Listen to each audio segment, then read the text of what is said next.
Hey guys, tonight we step into the quiet, ink-stained rhythm of a 13th century Korean scholar's life. Imagine it low gray morning mist clings to the hills, and the only sound you hear is the distant crow of a rooster somewhere beyond the pine trees. You're not just waking up, you're awakening to a world of scrolls, silk, steamed rice, and a lot of bowing. You live in the Goryeo dynasty, a time when a single misplaced brushstroke could mean social disgrace, and calligraphy is more respected than swordplay. Before you ask, no, you probably wouldn't last long in this world. Not because it's violent, but because it demands quiet, disciplined patience. And frankly, not many of us thrive without coffee and Wi-Fi. So before you get comfortable, take a moment to like the video and subscribe, but only if you genuinely enjoy what I do here. And while you're at it, drop a comment with where you're listening from and what time it is. I love seeing where you all drift off from. Now dim the lights, maybe turn on a fan for that soft background hum, and let's ease into tonight's journey together. The sky is still a deep bruised blue, the stars barely fading when you open your eyes. There's no alarm clock, just the persistent cluck cluck of a chicken somewhere near the courtyard, and the wooden creak of a servant moving about.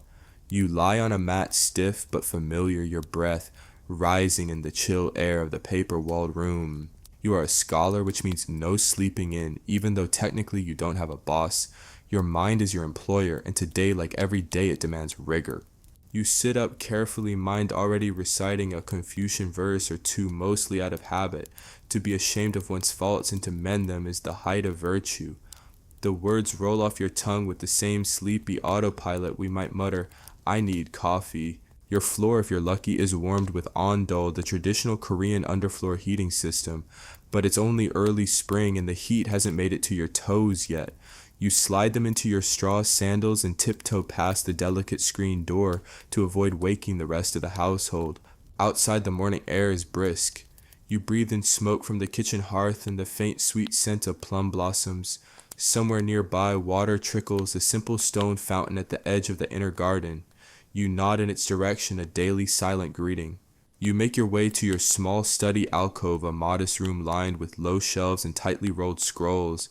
Here you light a small oil lamp and sit before your writing desk. It's not quite breakfast time, but you always begin the day with a few minutes of meditative calligraphy, tracing the eternal forms of characters with your finger in the air before touching brush to paper. It's your way of reminding yourself that learning is endless, and that your brush control still needs work. Historians still argue whether most scholars began their day with study or prayer, but you do both just to be safe. In a small corner of the room sits your inkstone and brush rack. The ink has to be prepared fresh ground from an ink stick and water poured with the care of a tea ceremony. You lean over it now, the sound of ink grinding oddly soothing. It takes time. Everything takes time. You could rush it, sure, but the last time you did your essay submission looked like a chicken wrote it. So you grind slowly, letting your thoughts wander to today's tasks. There's a civil service exam in 6 months and you're not ready. But then again, no one is ever truly ready for a test that asks you to explain the metaphysical implications of agricultural policy using 5 different classical philosophers. As you write, you occasionally pause to warm your fingers at the lamp flame or gently blow dust off a half-open scroll. The house is still quiet except for the occasional groan from the floorboards or a distant cough from your father's room. You can feel the rhythm of the day begin to stir like a kettle just starting to boil. You murmur a few lines of poetry to yourself, not for any audience, just out of a long cultivated habit. The wind stirs the bamboo shadows, no dust, no footprints. It's beautiful and confusing. You're still not sure if the poet meant peace in or existential dread. As the sky lightens to lavender, a soft knock taps the paper door. A young servant slides it open and bows low. She carries a tray with a small dish of steamed barley porridge and a cup of warm water with a sprig of dried ginseng.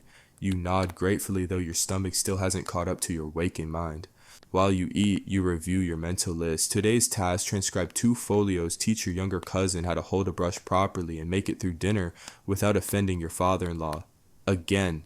As you sip the last of the ginseng water, the rooster lets out another spirited call, this one longer and more triumphant, as if to remind you who really runs the household.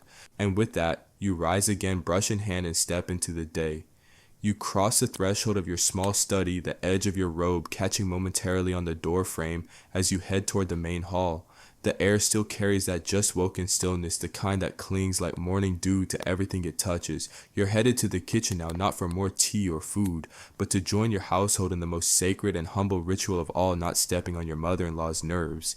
The kitchen itself is buzzing in the slow way mornings do here. The stone hearth glows with red coals, the cast iron pot steaming gently. It's barley again, barley or millet, depending on how generous the local harvest was this year. You nod respectfully to the cook, who grunts back. A low-ranking servant, he's been there longer than you've been alive. And frankly, you're more afraid of him than any imperial inspector. Breakfast is plain, hot porridge with a side of pickled radish, and if you're lucky, a leftover piece of dried fish from last night's dinner. You sit on the warm floor of the kitchen annex, your legs folded beneath you, careful not to let your sleeves dip into the bowls. The floor's gentle warmth, powered by the Ondo system, radiates up into your legs, reminding you that not all inventions from this time period are completely backwards. You chew slowly, quietly, already half lost in thought about which Confucian classic you'll copy today. Your father walks in just as you're finishing the last spoonful. He's fully dressed, his long black scholar's robe fallen just so his headpiece sitting at a slight tilt that says, "I've earned the right to look relaxed." You bow instinctively, forehead brushing the floor, and he gives a soft hum of approval. He doesn't speak, but he doesn't need to. His approval is a language of nods and measured eye contact. A full sentence from him would be more shocking than a comment. Historians still debate how strict Goryeo scholars were with family etiquette, but in your house, decorum is practically a second religion. After clearing your bowl, no, not washing it, that's what servants are for, you step into the courtyard. The morning sun is beginning to peek over the tiled rooftops, scattering golden squares of light across the stone. You squint into it and tug your robe tighter. Time to dress properly. You return to your room and pull open the carved wooden chest that holds your study robes. They are pale blue with a thin black hem, standard issue for your station. The cloth smells faintly of rice paper and cedar. You slide your arms into the sleeves, adjusting them until the drape is correct. It's important to look the part, even if your thoughts are still somewhere between bed and breakfast. The headpiece takes a little more finesse. It's not quite a hat, more like a structured fabric crown that sits atop your head like a slightly judgmental halo. You secure it with a thin ribbon beneath your chin, then pause to make sure everything is symmetrical in the bronze mirror on your desk. The mirror isn't especially clear. It has the gentle blur of something hand-polished by generations of students with more ambition than skill, but it'll do. Next comes the inkstone, your most trusted tool. It's already waiting on your desk, but you inspect it out of habit. The well is clean, the stone unchipped. You pour a thin stream of water into the hollow and begin grinding the ink stick again. Circular motions, even pressure, like petting a very small, very picky cat. You smile faintly at the thought. Once your cousin had mistaken the ink for tea and taken a full sip before realizing his error. He spent the rest of the afternoon spitting black and claiming he could taste ancient wisdom. You haven't let him live it down. You dip your brush into the newly formed ink and unroll the scroll you'll be copying today. It's a passage from the Analects. Of course, Confucius is the rock upon which your entire education is built. Today's lines are about filial piety. How convenient. The first stroke is shaky. Your hand still isn't warm. The second is better, and by the fifth, you're gliding along the paper with a grace that would impress even your strictest mentor. Still, the pressure is always there, coiled tight in your spine. These copies aren't just practice. They might be inspected someday, submitted as part of your exam record. Sloppy characters reflect a sloppy mind, or worse, a rebellious one. As you work, a servant brings a tray with tea and dry persimmons. You nod your thanks and try not to look too eager. The tea is weak but comforting. The persimmons are leathery and sweet, one of the few indulgences allowed to those who spend their days worshipping at the altar of ink and parchment. The wind picks up slightly, rattling the paper doors and sending a swirl of dust across the courtyard. You pause to stretch your neck. The sound of the wind reminds you of a poem. In a scholar's house, the wind is the only visitor brave enough to scold. No idea who wrote it. Probably someone with more free time than you. Back to the scroll. You finish the last line, sign it with your name in the tiniest, most respectful script possible, and gently lay a wooden rod across the edge to keep it from curling. The ink will take a while to dry. You exhale deeply, one scroll down. 24 more to go before this moon cycle ends. Just then the house shifts again. You hear footsteps in the distance, your grandmother no doubt making her morning inspection of everyone's posture and breakfast choices. She hasn't smiled since the Jin dynasty fell. You'd best make yourself scarce before she starts critiquing your pen grip. You rise, robe swishing softly, and move toward the scholar's garden for your brief moment of peace before the rest of the household remembers you exist. The garden welcomes you with quiet that feels deeper than silence. You step onto the smooth flagstones, the soles of your straw sandals, making the faintest rustle as you walk. Above you, a plum tree bends lazily under the weight of its blossoms. A few petals drift down in slow spirals, one landing on your shoulder like a sleepy moth. You brush it off without thinking. The scholar's garden isn't large, just a square plot tucked behind the study rooms bordered with bamboo and mossy stones. There's a small koi pond in one corner and a stone bench worn smooth by decades of contemplative backsides. You settle there, breathing in the blend of earth wood smoke and faint sweetness from the plum blossoms. This is the closest you'll get to a vacation all month. You pull a small slip of paper from your sleeve. Not a scroll too bulky for such a moment, but a sliver torn from an old draft bearing 3 lines of a Tang Dynasty poem. You read it quietly, savoring the rhythm. A single petal floats on tea. The scholar blinks once and calls it enlightenment. Is it profound? Is it nonsense? Historians still argue whether poems like this were literal meditations or just cleverly disguised naps. A soft chirping draws your eyes upward. A magpie hops along the garden wall, feathers glossy in the morning sun. You give it a respectful nod. In your culture, magpies are bringers of good news or reminders to watch your back depending on who you ask. You roll your shoulders, which are already sore from your earlier calligraphy. Maybe it's the posture. Maybe it's your complete lack of upper body strength. Either way, it's time to get back to work. Back inside the study is bathed in soft light and your inkstone glistens faintly. You reach for a fresh sheet of hanji, the traditional Korean paper made from mulberry bark. It's stronger than it looks, tougher than some of your former classmates come to think of it. You prepare to resume your calligraphy, but something's off. Your brush. The tip looks splayed as if it's been gnawed on by a mouse or a very tiny saboteur. You sigh and inspect the rest of the brush rack. 5 brushes each with its own quirks. One has a split handle. One writes like it's drunk. One's perfect, but cursed. You choose the second best. It sheds a bristle occasionally, but at least it doesn't smell like damp yak. You dip the tip into the ink, steady your hand, and begin again. Stroke by stroke, character by character, your mind slips into that strange rhythm that scholars know too well. It's like meditation, but with more wrist pain. Your breathing slows, the outside world fades. All that remains is the brush, the ink, the paper, and the slow, deliberate movement of meaning made visible. You copy from the classic of rites now a dense old text that outlines how society should behave, down to how many times one should bow at a funeral. Spoiler, it's a lot. Halfway through the 3rd line, your brush catches. You've hit a patch of rough paper. The stroke stutters. You try to recover, but the character ends up looking like a startled insect. You frown, considering whether to start over or simply add an elegant annotation explaining that the distortion is intentional, a visual metaphor for life's unpredictability. You go with the annotation. The ink begins to dry. You blow on the page gently, just enough to help it set. A fleck of dust tries to land near the margin. You swat it away like an insult. Then disaster. You reach for the water jar to refill the inkstone, and your sleeve knocks it over. A puddle spreads across your desk like gossip in a tea house. You scramble for cloth, any cloth, eventually blotting it with the corner of your outer robe. It's not ideal, but better than watching your scroll dissolve in real time. Once the panic settles, you let out a shaky laugh. That's the 3rd time this month. At this rate, you'll run out of usable sleeves before the exam season even starts. So a soft knock at the door interrupts your crisis. It's your cousin, the same one who once drank ink and claimed enlightenment. He slides the door open with a grin that suggests he's about to ruin your morning. Brush emergency, he asks, eyeing the soaked robe corner. You nod slowly. He holds up a wrapped bundle. I brought new ones, straight from the capital. Pig bristle bamboo handles, hand finished by a man who allegedly lives in the mountains and speaks only in riddles. You take one with both hands, bowing in thanks. Does he also make tea that cures procrastination? Only on Thursdays. With that, he flops down across from you, clearly not planning to leave anytime soon. You raise an eyebrow. Aren't you supposed to be preparing for the examination? I am, he says emotionally.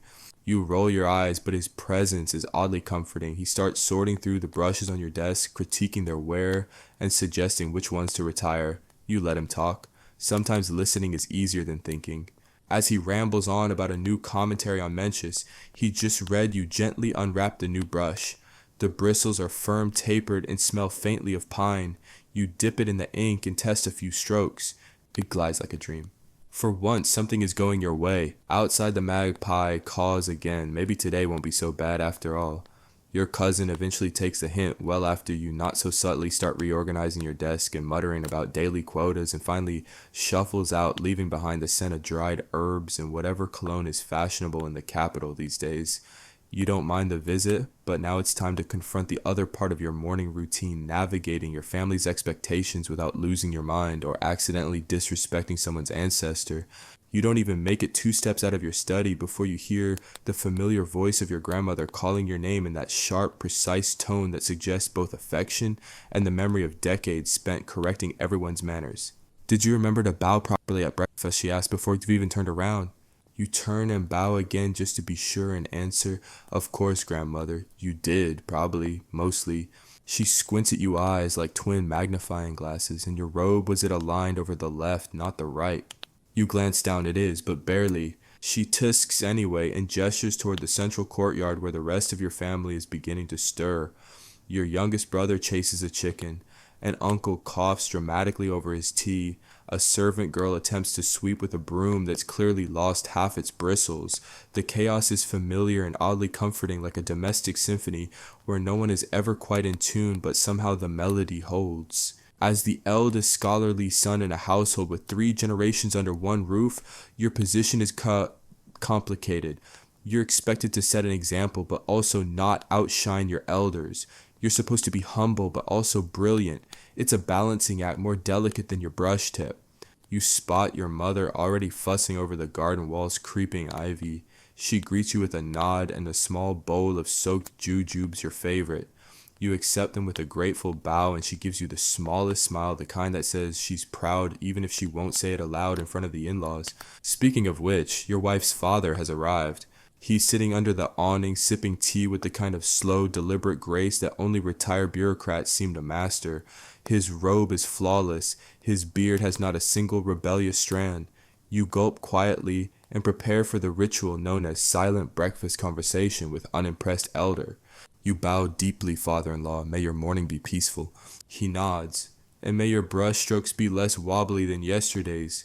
Oof. You take a seat across from him, carefully mirroring his posture, which you studied like a sacred text. He pours you a cup of tea, jasmine, faint and floral, and the two of you sit in polite silence, occasionally nodding at nothing in particular. It's a test. It's always a test. The wind rustles the paper lanterns hanging from the awning. One of them spins slightly, showing a faded character painted in red ink. Patience. How appropriate.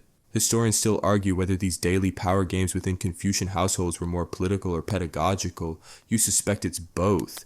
Eventually, your wife appears with your toddler niece clinging to her leg. The child runs toward you, then halts, suddenly remembering, as all children must in this house, that hugging before formal greetings is strictly forbidden.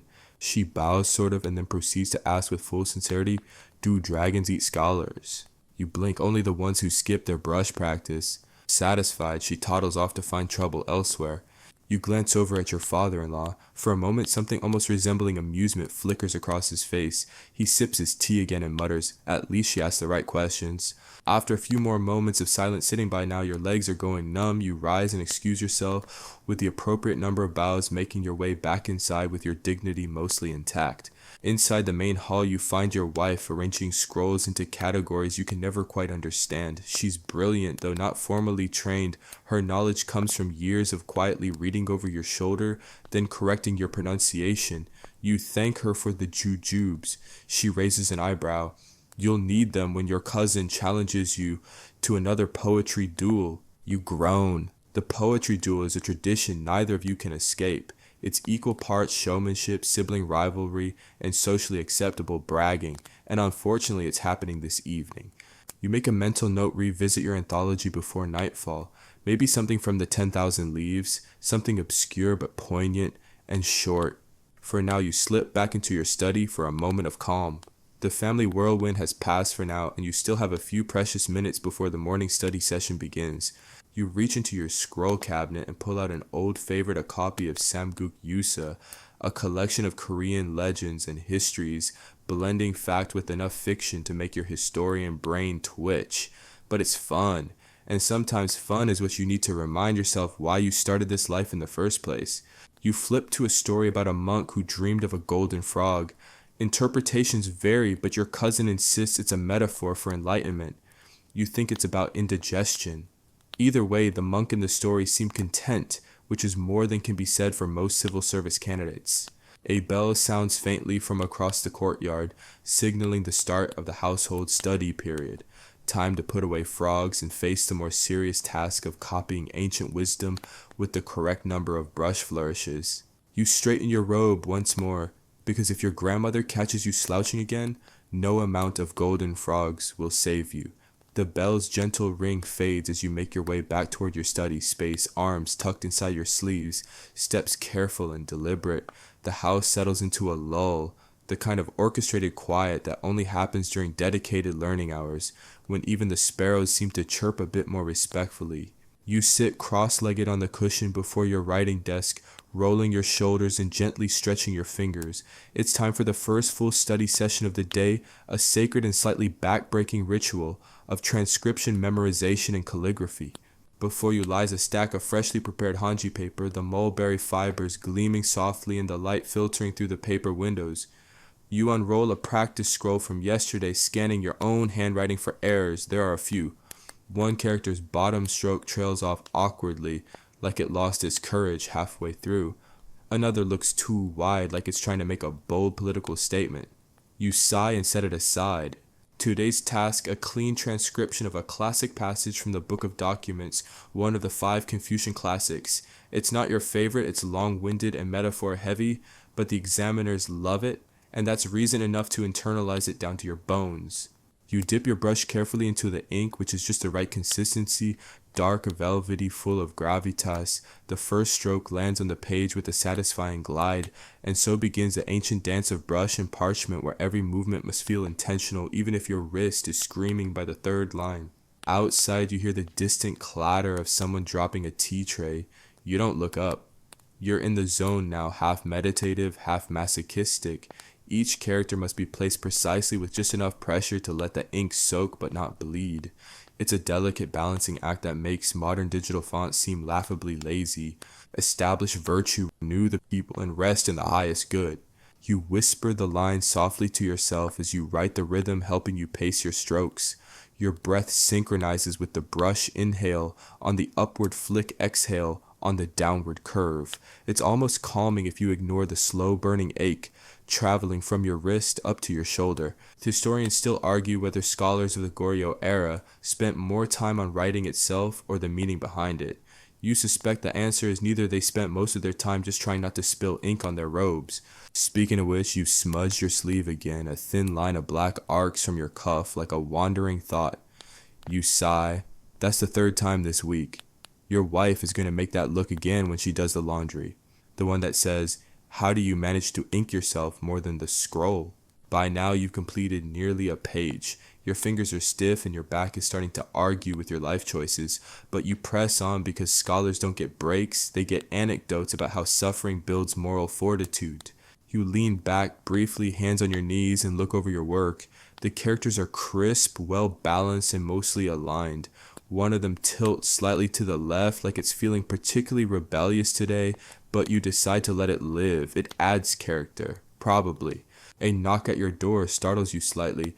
It's the midday meal servant, eyes wide as she whispers, "The young master has hidden your ink stick in the well again." Ah, your younger brother, that miniature tornado in human form. He's 6, adorable, and has no respect for Confucian hierarchy. You nod, thank her, and ask that she retrieve it without falling in. Again. As the door slides shut, you stretch your legs and rub your wrists. Time to switch gears. You pull out a second scroll, this one full of commentary rather than original text. It's from an older scholar, Master Guan, known in his day for his eccentric phrasing and baffling metaphors. You start reading through the margins where he compares civic duty to trimming bonsai trees. If the root is too thick, the fruit becomes selfish. What does that even mean? Still, his handwriting is immaculate. Each stroke could be a sculpture. You trace one with your finger, hoping some of that precision rubs off through osmosis. No luck. To lighten the mood, you retrieve your practice parchment, a scrap paper used to warm up or play with different brush styles. You decide to copy a proverb in cursive script, the more fluid, expressive form of calligraphy that's rarely used on official exams, but adored by romantics and rebels alike. The phrase, "even a blind chicken finds grain." You chuckle softly. It's not exactly high literature, but there's a strange comfort in it. Besides, it describes your study method better than you'd like to admit. You finish the page, set down the brush, and flex your fingers. They're ink-stained and cramping, but the kind of cramping that makes you feel alive, or at least semi-conscious. A breeze drifts through the window, carrying the faint scent of pine and roasted barley from the kitchen. Your stomach growls in response, reminding you that virtue and calligraphy may nourish the soul, but steamed dumplings do a better job with your stomach. You rise, careful not to step on your ink stick again, and take one last look at your desk. Scrolls drying in neat rows, inkstone clean, robe only slightly ruined, all in all a successful first study session. You step into the corridor, blinking into the sunlight. Lunch awaits, and with it an elaborate game of conversational chess with your relatives. But at least you've earned the right to slouch a little. You make your way to the main hall for lunch, brushing stray bits of dried ink from your fingers as you go.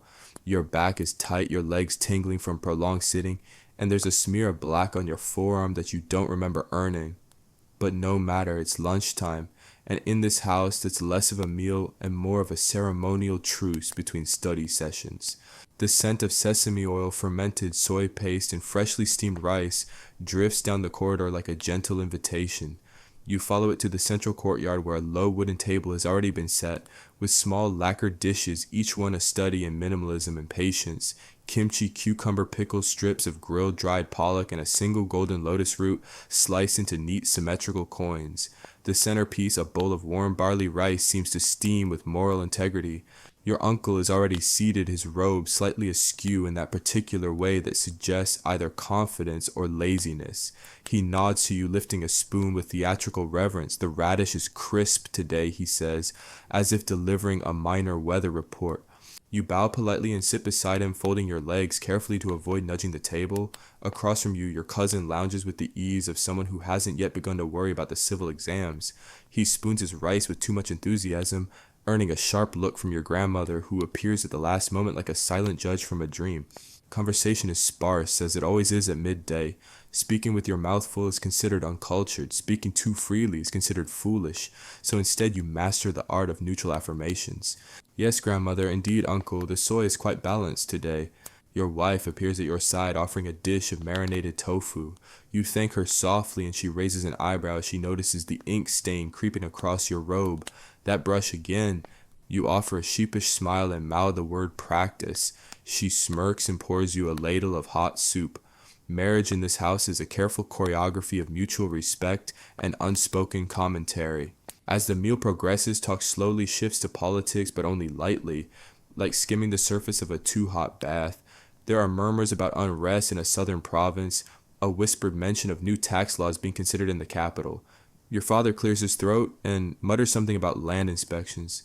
You nod solemnly, though you're really just trying to calculate how long you can hold your spoon before the handle scalds your fingers. Historians still debate how much access Goryeo scholars had to real political influence. Technically, it was the bureaucrats who held the reins, but in every family the scholar was the moral compass, or at least the designated complainer. You finish your rice slowly, chewing each grain with deliberate focus, partly to show gratitude, partly because you're stalling the inevitable return to the study room.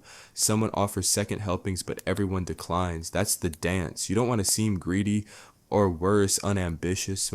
After the table is cleared and the bowls whisked away with eerie efficiency, you rise and stretch discreetly. A few other family members retire to their own spaces or out into the garden for their allotted pacing and thinking time. But you head toward the Scholars' Grove. It's a small side courtyard lined with bamboo and mossy stepping stones, where once a week the more intellectually inclined members of the family gather for what is generously called a debate circle. In truth, it's more of a polite argument disguised as a literary club, Everyone arrives armed with quotations and eyebrows, poised at just the right angle of scholarly disdain.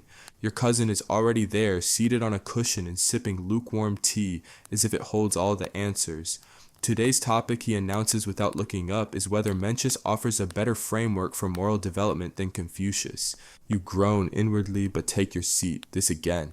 Another cousin joins this one, sporting the slightly smug air of someone who just finished copying 3 scrolls and wants you to know about it. Confucius outlined the world, she says, but Mencius explained the heart. You raise a hand. Confucius built the foundation. Without him, Mencius would just be an opinionated farmer. There's a quiet gasp. The duel is on. Voices rise, but not in anger, in elegance, in metaphor. You reference a line about filial piety. Someone counters with a story about the child who wept at his mother's grave until he understood virtue. A debate breaks out over whether humanity is inherently good or just too tired to misbehave. Someone quotes the root of righteousness is reverence. You counter with, but without empathy, reverence becomes theater. Your grandmother, who has mysteriously appeared behind a potted plant, coughs sharply. The room stills. The debate ends. Everyone bows.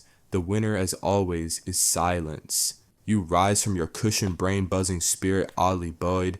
There's something invigorating about having your ideas challenged, even if your cousin did call your argument charmingly naive. You wander back toward your study, the sun now high in the sky, casting long shadows across the flagstones. The ink on your fingers has dried to a dull charcoal, and you rub it absently as you walk. Back in your room, you sit once more before the writing desk, where the tools of your trade await. The afternoon study session beckons, but for a brief moment you allow yourself a pause. Outside a bird chirps, inside a scroll waits. And so with a deep breath and a freshly dipped brush, you return to the quiet work of becoming wise. Back at your desk, the light has shifted, no longer the pale gold of morning, but a whiter, harsher sun streaming in through the paper windows, illuminating every speck of dust like a moral flaw. You settle back onto your cushioned spine, already protesting, and reach for your brush. Afternoon has arrived, and with it comes the next test of your scholarly devotion, calligraphy. Not just any calligraphy either. Today you're expected to practice haizo, the regular script style. It's the most foundational, the most demanding, and arguably the most soul-crushing. Your instructor once told you it's where dignity lives and sloppiness dies. You're still not sure if that was meant to inspire or terrify. You begin by preparing your materials. The inkstone still holds a bit of the morning's grind, but it's grown cold and a bit too thick. You add a few drops of water, swirling it gently with the ink stick like a tiny storm in a shallow sea. The smell rises earthy, smoky, with a hint of bitter memory. You wonder if it's possible to get ink poisoning through osmosis.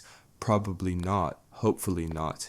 Selecting your newest brush, the one your cousin brought from the capital, you test a few strokes on scrap paper. The bristles respond beautifully precise and obedient like a well-trained cat. You smile despite yourself. This brush might actually make this next hour tolerable. You unroll a fresh strip of hanji and begin. The first stroke horizontal, bold, even a declaration. The second vertical, a quiet descent. Then a hook, a lift, another line. The character takes shape beneath your hand like a temple rising out of mist. Time dissolves. The only sounds are the scrape of your sleeve against the desk, the soft swish of the brush, and the occasional distant clatter from the kitchen, likely someone dropping a pot and getting scolded for it. You keep writing. Virtue, righteousness, filial piety, restraint, endurance. Each word is a lesson, each character a quiet reprimand. Your wrist begins to ache around the 20th repetition, but you press on. There's a strange comfort in the discipline of it all. You're not just copying words, you're engraving values into muscle memory. Historians still debate whether calligraphy was more of a meditative act or a social performance in Goryeo-Korea. You suspect it was both, and possibly a form of subtle torture. Halfway through a particularly complex character, you pause. There's a stray bristle clinging to the paper, betrayed by your seemingly perfect brush. You exhale slowly and reach for the tweezers hidden in your drawer. Yes, tweezers. A scholar's toolkit is more versatile than most would think. You pluck the bristle carefully, trying not to smudge the ink. Your hand trembles slightly and you whisper a small prayer to the spirit of calligraphy, or maybe just to your ancestors or the cat. You're not picky at this point. The bristle comes free, crisis averted. You dab the spot lightly with the edge of a clean cloth and continue. Outside your window, You hear the rustle of bamboo leaves in the afternoon breeze. Somewhere a child laughs, probably your niece, probably disobeying something. You smile. There's a kind of peace in knowing the world continues beyond your desk, beyond your scrolls. A knock at the door startles you. It's one of the younger students from the village. You teach them sometimes just a few at a time, mostly boys from farming families whose parents believe in the strange magic of reading. This one is a shy 12-year-old who still stammers when reciting the great learning. "Master," he says, bowing low, "I brought the ink block you asked for." You thank him, motion him inside, and offer him a spot at the secondary desk. He sits awkwardly, limbs all elbows and uncertainty.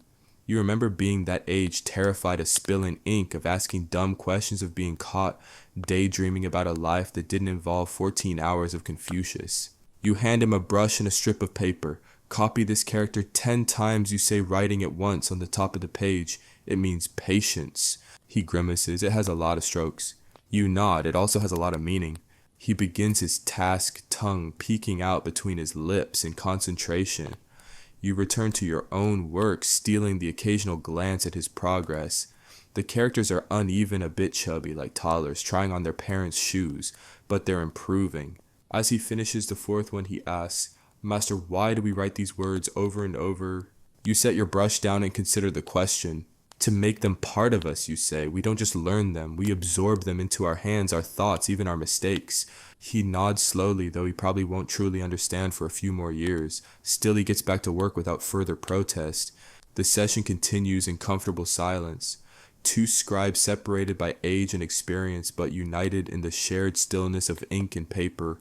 After a while, he bows again and excuses himself, the finished scroll held carefully in both hands like a fragile treasure. You watch him go, the door sliding shut behind him with a satisfying clack. You return to your desk and gaze down at your own scroll. You're nearly finished, just a few more characters to go. You lift your brush once more. The strokes flow easier now. There's rhythm, there's breath, there's a knock at the back wall. You freeze. No one knocks from the back. Sliding open the rear window slightly, you see it's the family cat. She's pawing at a beetle and appears to have mistaken it for a scholarly threat. You nod solemnly to her. "Carry on." She doesn't respond, of course, but you like to think she understands the weight of the work you're doing. You complete the final character and set down your brush. Your hand is cramped, your shoulder aches, but your spirit feels oddly clear. You've survived another round with ink and virtue, and now it's time for a short break. A stroll, a breath of air, a plum blossom or two, before the next scroll demands your soul. You step out into the corridor again, stretching gently as you go, your joints clicking like a percussion section warming up. The scent of ink still clings to your sleeves, but now it's mingled with the softer fragrances of the late afternoon, the mellow sweetness of sun-warmed bamboo, the earthy tang of moss along the stone paths, and the faintest whiff of sesame oil wafting from the kitchens. You're aiming for the garden again, not the scholar's garden this time, but the outer courtyard where the family receives visitors, planned or otherwise. Unfortunately for your peace and quiet, today's visitor was neither expected nor particularly subtle. As you turn the corner near the outer wall, you hear the unmistakable sound of silk shoes scuffing impatiently against stone, and then a voice smooth and formal announcing itself with all the subtlety of a drum solo. The young scholar emerges. You blink once, adjust your sleeves, and bow as the voice's owner appears, a magistrate from the capital, cloaked in a robe with colors more vivid than you're used to seeing outside of festival season. His mustache is thin, precise, and clearly combed into submission. His fan, of course, is already open, fluttering in slow, theatrical sweeps. He's not just here to chat, he's here to observe, possibly judge, almost certainly gossip. Your father has already joined him, seated under the shade of the eaves, pouring tea into tiny ceramic cups with the kind of calm that only comes from decades of suppressing annoyance. You join them, bowing deeply before sitting. The magistrate doesn't offer tea, he offers questions. "How goes your calligraphy, mastered righteousness? Yet I continue to improve," you reply carefully. He muses. "Improvement is commendable. Mastery, however, is preferable." He smiles like he just gifted you wisdom instead of thinly veiled condescension. Historians still argue whether Goryeo official visited local families to encourage education or to evaluate their potential threats. You suspect the answer is yes. As he speaks, your mind drifts slightly to the unfinished scroll on your desk, to the poetry duel tonight, to the aching tendon in your wrist. But you nod, smile, and respond with the appropriate level of enthusiasm, which is to say minimal, respectful, and firmly non-committal. Your father, meanwhile, answers in riddles. When the well is deep, the bucket need not boast. You're not sure what it means in this context, but it gets a pleased nod from the magistrate. Eventually, the official asks for a demonstration. Oh, but of course your father says with a serenity, that means you have no choice in the matter.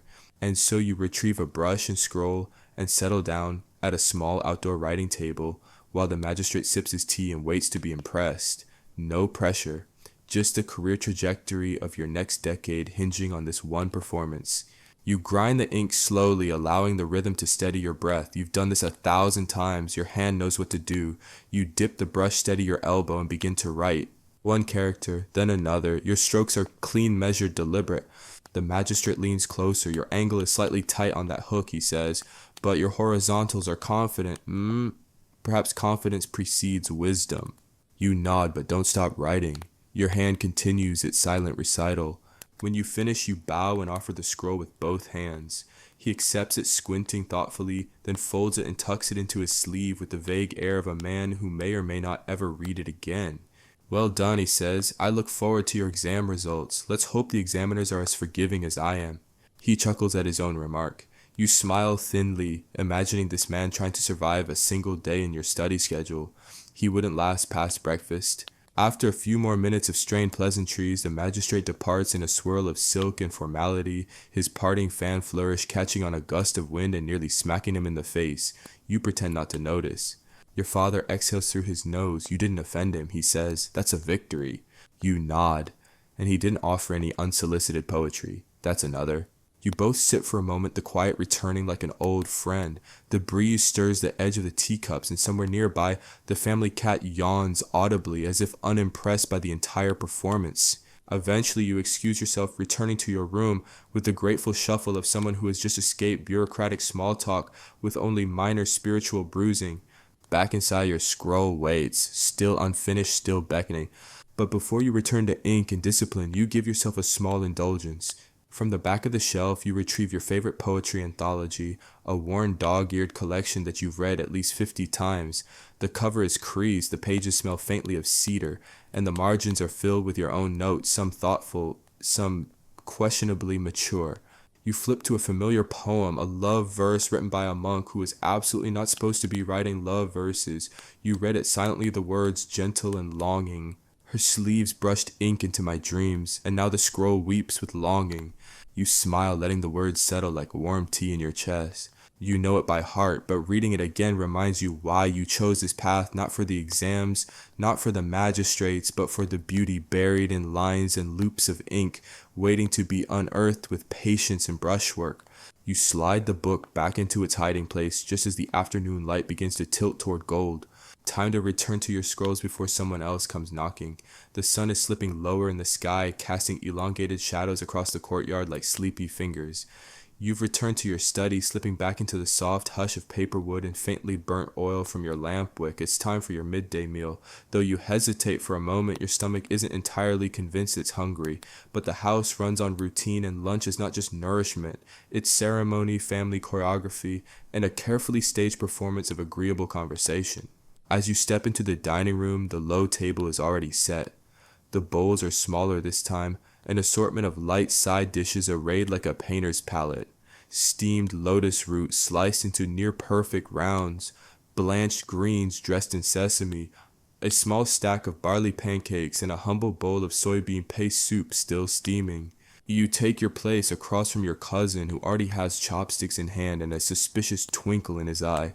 So he says, drawing out the word like he's about to challenge you to a duel. I heard about your little impromptu calligraphy demonstration. You sigh and reach for the soup. If by heard you mean you were eavesdropping through the bamboo screen. He grins unapologetic. He said your horizontals had confidence. That's basically a compliment from a magistrate. You nibble a lotus root slice, its texture crisp and earthy. He also said my hooks were tight.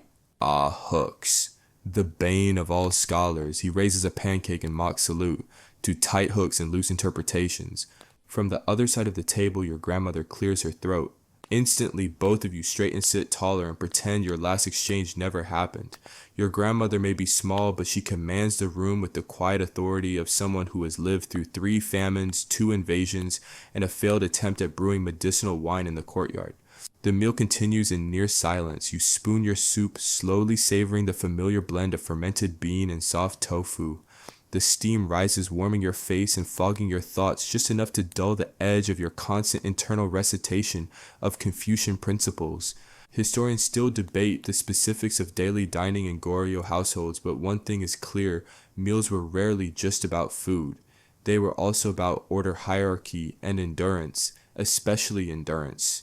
Your father-in-law joins midway through the meal, his entrance as smooth as a practiced performance. He doesn't sit so much as fold himself downward like a collapsing screen, every movement precise, every sleeve tucked just so. He picks at his rice and comments on the weather, then gently steers the conversation toward exam predictions. This is not coincidence. So he begins stirring his soup lazily. The provincial exams are only 6 moons away. Are you practicing your policy essay structure? You nod, chewing your pancake with deliberate calm. Yes, I've been reviewing the format. Argument, counter-argument, historical reference, moral resolution. Don't forget the balance of tone, he adds. Too assertive and you seem arrogant, too soft and you seem unsure. The perfect scholar must disagree as if he's apologizing for being correct. You suppress a smile. That's actually nice, good advice. As the meal winds down, a servant clears away the bowls. A thin slice of pear chilled in a basin of river stones is passed around for dessert. It's sweet but not overly indulgent. Like most things in this household, it walks the line between pleasure and propriety. After you thank your elders and bow out of the room, you wander out into the side corridor hoping for a breeze. The sky is still bright, but the edges are softening clouds glowing peach and amber. Your cousin appears beside you again because of course he does. He leans against the wooden beam with theatrical casualness. So he says, "Poetry duel. Still on?" You groan. Must it be tonight? It must. The scroll has been placed on the household announcement shelf. It is written in red ink. You can't back out now. The family expects entertainment. You press your forehead against the wooden pillar. Fine, what's the theme? Ah, that's the best part. He lifts a hand like a magician, revealing a pigeon, rain and yearning. Seriously?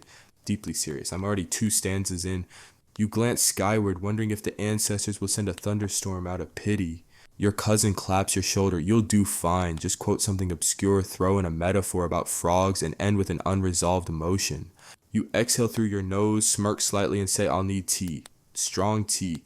Back in your study, you rummage through your poetry scrolls, flipping through verses like a monk searching for enlightenment, or at least a decent simile. You pause at one scroll, a Tang dynasty piece about a widow listening to rain in her courtyard. It's melancholy but beautiful. You could borrow the rhythm, maybe even echo a few of the images. If you do it subtly, it's homage. If not, well, it'll still beat your cousin's frog metaphors.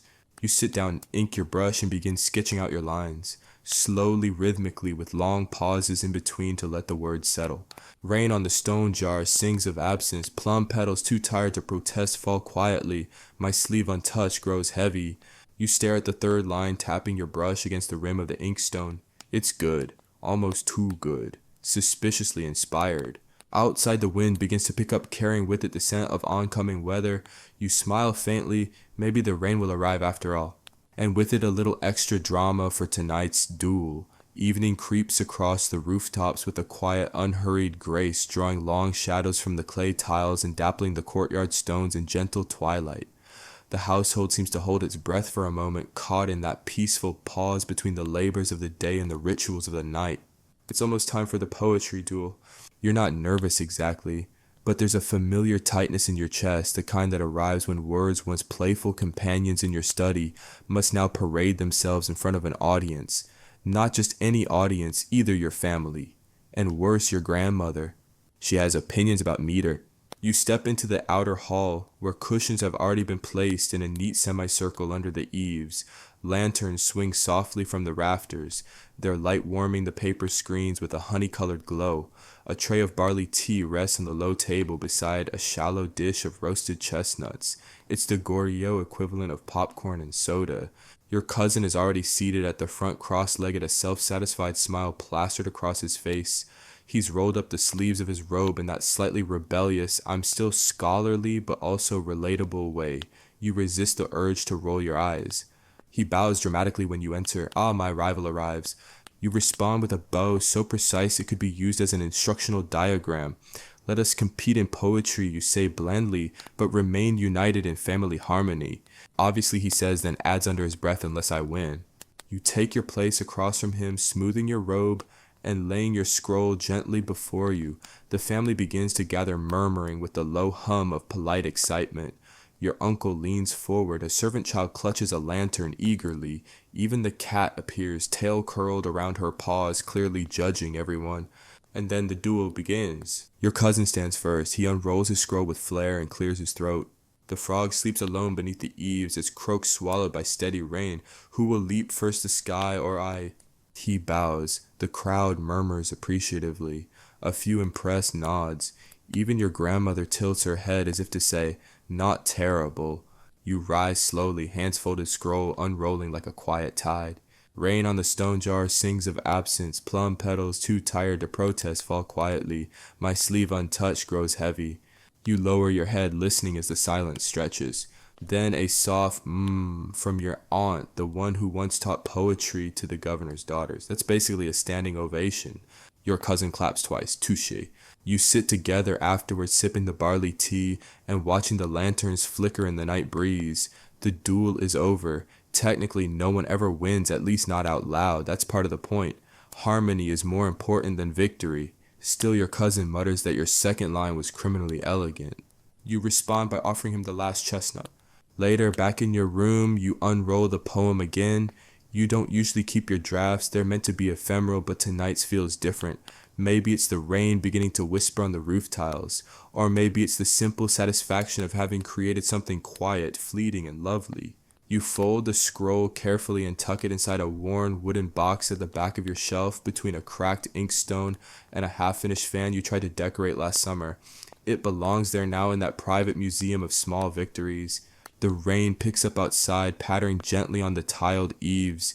You lean on the sill, breathing in the petrichor and watching as the courtyard grows slick and reflective, the stone paths gleaming like calligraphy strokes in moonlight. Historians still argue whether poetry duels were sincere expressions of art or just excuses for family members to show off. You suspect the answer is somewhere in the middle, or perhaps, as your cousin once put it, they're just the only socially acceptable way to say something vulnerable without anyone calling you dramatic. The rain continues steady now when you imagine your cousin back in his room scribbling revisions to his poem and muttering about frogs with philosophical baggage. You return to your writing desk not to work but simply to sit. The inkstone is cool under your palm. The brush rests where you left it earlier, its bristles still faintly damp. You pick it up and draw a few lazy loops on a scrap of practice paper, not caring what they form. Just a motion, just a sound. A rhythm as gentle as rain. The rain has thinned now, trickling gently like a daydream across the roof tiles. Its rhythm lulls the household into stillness. Footsteps fade, doors close with soft thumps. Even the cat has curled into a ball near the kitchen stove, twitching her tail at invisible mice in her sleep.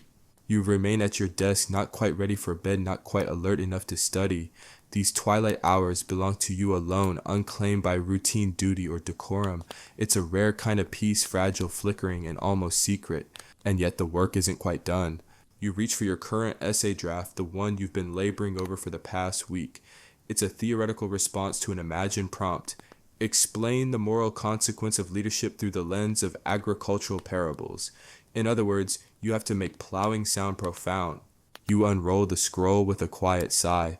The beginning still feels clumsy, your argument wanders too much, your analogies a little too leafy. You scratch at your temple with the end of the brush and decide to try again, starting with something simpler. A wise farmer does not pull up his seedlings to help them grow.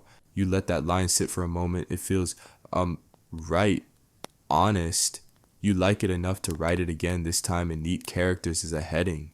Below it, you begin to sketch the first paragraph, arguing that leadership requires restraint, patience, and sometimes doing absolutely nothing at all, even while the world shouts for action. Outside, a distant roll of thunder hums over the mountains. You pause, brush suspended, waiting to see if the rain will return in earnest. It doesn't, just that one low growl, a reminder from nature that it too has opinions.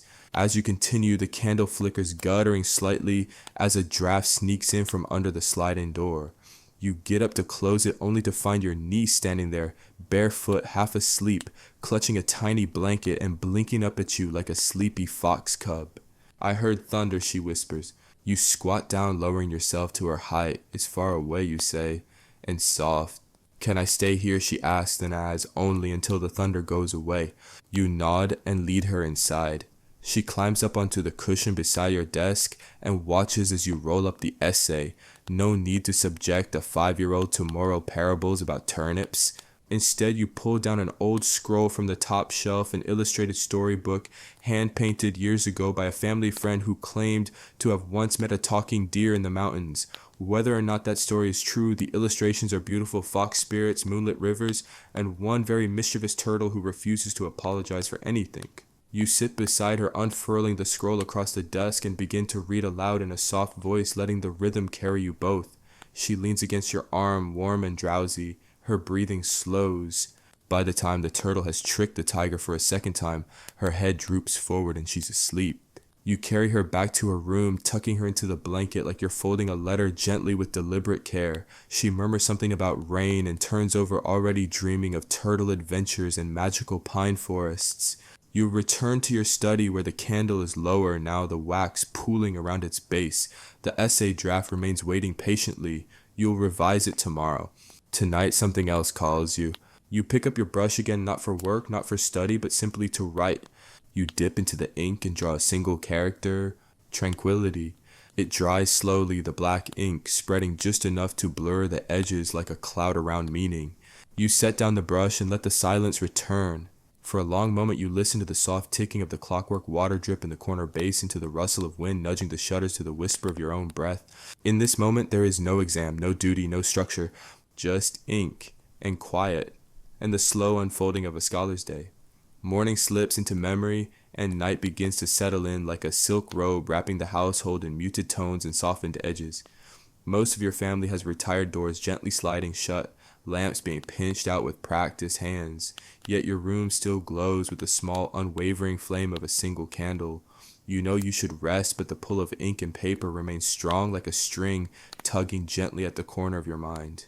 Tonight you return to an older project, a set of short essays written in response to mock examination questions your uncle designed for you, each one more impossible than the last. Compare the moral governance of King Munmu to that of a plum tree in winter. That's an actual prompt. You stare at it now, sighing softly. You're not sure what grudge your uncle holds against plum trees or you, but you sharpen your focus, reaching for a scroll already partly filled with your musings on metaphorical monarchy and seasonal botany. You resume writing, this time with your favorite brush. The bristles are worn just enough to feel like an extension of your own hand. The ink glides onto the paper like water flowing from a mountain spring, calm and sure. Both are enduring, you write. One rules through principle, the other through persistence. In spring the people rejoice, in winter they remember. You pause, reading the line aloud in a whisper. It sounds adequate, maybe even quietly elegant. You allow yourself a rare nod of approval. Then a sound interrupts your focus, a low groan of wood from the corridor, followed by a familiar scuffle. It's your father-in-law, not quite ready for bed himself, apparently. You open the door slightly, and there he is, wrapped in a faded blue robe, clutching a scroll under one arm and a cup of tea in the other. "I thought I might find you awake," he says, stepping into your room uninvited, which is in his case the closest thing to affection. He settles down across from you and unrolls his scroll. It's an essay draft, clearly decades old, probably from his own exam days. The brushwork is neat, though slightly rigid. He sips his tea and taps the paper with one knuckle. "This was my answer to the question about benevolent punishment." You raise an eyebrow. "That'll prompt again." "Yes," he mutters, "they recycle more than they admit." He hands you the scroll and you read in silence. It's methodical, structured, respectful. You can see glimpses of brilliance under the formalism, like someone singing quietly under layers of protocol. "I lost points," he says, "too philosophical, not enough concrete policy." You nod. You've heard the story before, but this time you see it differently, not as failure, but as foreshadowing. The two of you sit together in companionable silence for a time, trading memories and brush techniques, chuckling quietly at some of the more absurd exam questions of the past. Eventually, he rises, dusts off his robe, and says, "Don't write for the examiners, write for your ancestors. The examiners change." And just like that, he disappears down the corridor, his footsteps soft as dusk. You sit a while longer, turning his words over like smooth stones. There's something freeing in the idea of writing not just to pass, but to preserve, to make your ink part of something older and greater than yourself. You pick up your brush again, but not to continue the plum tree essay. Instead, you write a letter to yourself. Not the version of you hunched over a desk tonight, but the one who might read this 10 years from now, perhaps seated at a different desk in a different city, maybe even wearing the robes of an official. If you are reading this, you write, "Remember the rain. Remember the poems. Remember that ambition should never outrun virtue. And remember how the ink felt when you weren't writing to impress anyone." You fold the letter, seal it with a dab of wax, and place it into your personal scroll chest, a small worn box you keep under your desk, filled with fragments of old verses, failed metaphors, and notes you can't quite bear to throw away. You extinguish the candle with a soft puff of breath. The smoke curls upward like a final brushstroke in the air, dissolving into the shadows above. Outside, the rain has stopped. The clouds have drifted on, and a sliver of moon peers through the shutters. It casts a thin line of silver across your floor like a quiet reminder that the world, for all its pressures, can still offer moments of unexpected grace. You stand, stretch your arms with a satisfying pop, and prepare for rest. But as you reach to fold away the last of your papers, something tugs at your sleeve, a breeze perhaps, or just a fragment of memory. You glance back at the scroll still unrolled on your desk, the one about the plum tree. You leave it open. Let it breathe. Some truths take more than one night to bloom. You wake just before dawn again. Not because of the rooster, though he is punctual and extremely loud, but because your body has learned the rhythm of the house. Sleep ends when the sky begins to soften, and the silence just before the world stirs is the only true luxury you allow yourself. You stretch slowly on your mat, feeling the faint ache in your shoulders from yesterday's hours of writing. Your robe is tangled around your legs like a reluctant sea creature. With a quiet sigh, you rise, smooth your bedding, and slip outside into the chill air. The courtyard is still dim, the shadows long and soft-edged. The air smells clean, washed by last night's rain, tinged with the promise of new ink and warm barley. You're not scheduled to teach this morning, but there are always pupils, cousins, neighbor boys, the occasional overzealous merchant son who's been sent by hopeful parents. Today, 2 of your younger pupils are already waiting, seated cross-legged by the garden wall and whispering fiercely about who can draw the most perfect character for dragon. You join them with a small smile, setting your brush roll and scroll down on a low bench. They bow deeply, arms folded across their robes, eyes wide with nervous reverence. One of them hiccups.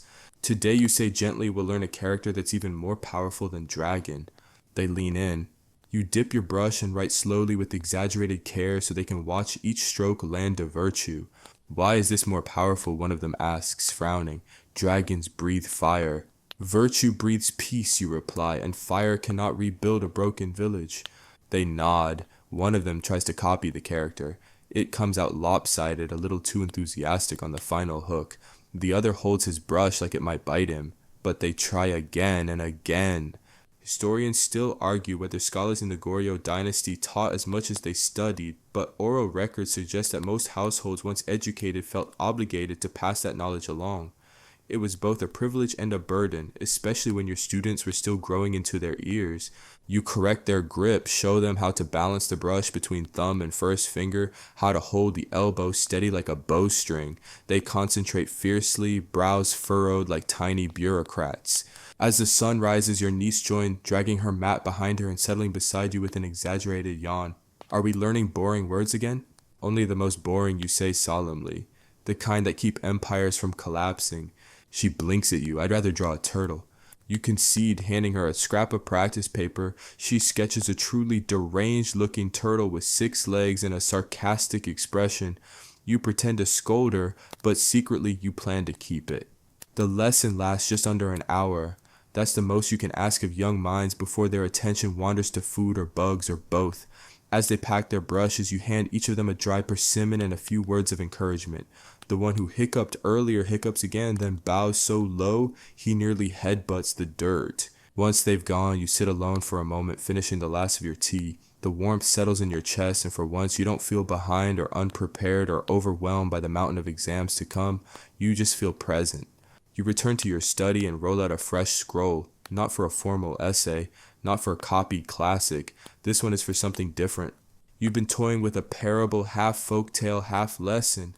It begins with a fisherman who dreams of becoming a minister, not because he wants power, but because he believes fish could teach the court more about patience than any official ever has. You write the opening line slowly. The fisherman cast no net, yet returned full-handed. His wisdom lay not in the water, but in knowing when not to speak. You're not sure where the story will go. That's part of the fun. Some scrolls are ladders, step by structured step. Others are rivers, you just follow the current. As you write, a light knock comes at your door. It's your wife holding a small tray with midday tea and a plate of sliced apples. Her presence is quiet, steady, like moonlight on a still pond. You forgot to eat again, she says. I was writing about a fisherman, you reply as though that explains everything. She places the tray beside you and leans in to glance at the scroll. Will the fish get promoted? Unclear, you say. The interview process is very rigorous. She snorts softly and shakes her head before slipping back out. You sip the tea, feeling the story begin to stir again behind your eyes. It will be a strange parable, likely confusing, possibly brilliant, definitely not examinable. And that's exactly why it matters. You write until the candle must be trimmed again, until the tea cools and the apples grow slightly soft around the edges. You write because you can, because there are moments in a scholar's day when writing is not duty but escape. Because sometimes the most important scrolls are the ones no one asks you to write. The afternoon drapes itself over the household like a silk shawl, warm, quiet, and just heavy enough to make your eyelids consider treason. But rest is not on the schedule, not when the younger cousins come stumbling into your study, cheeks flush, robes wrinkled, and scrolls clutched like weapons in a miniature literary skirmish.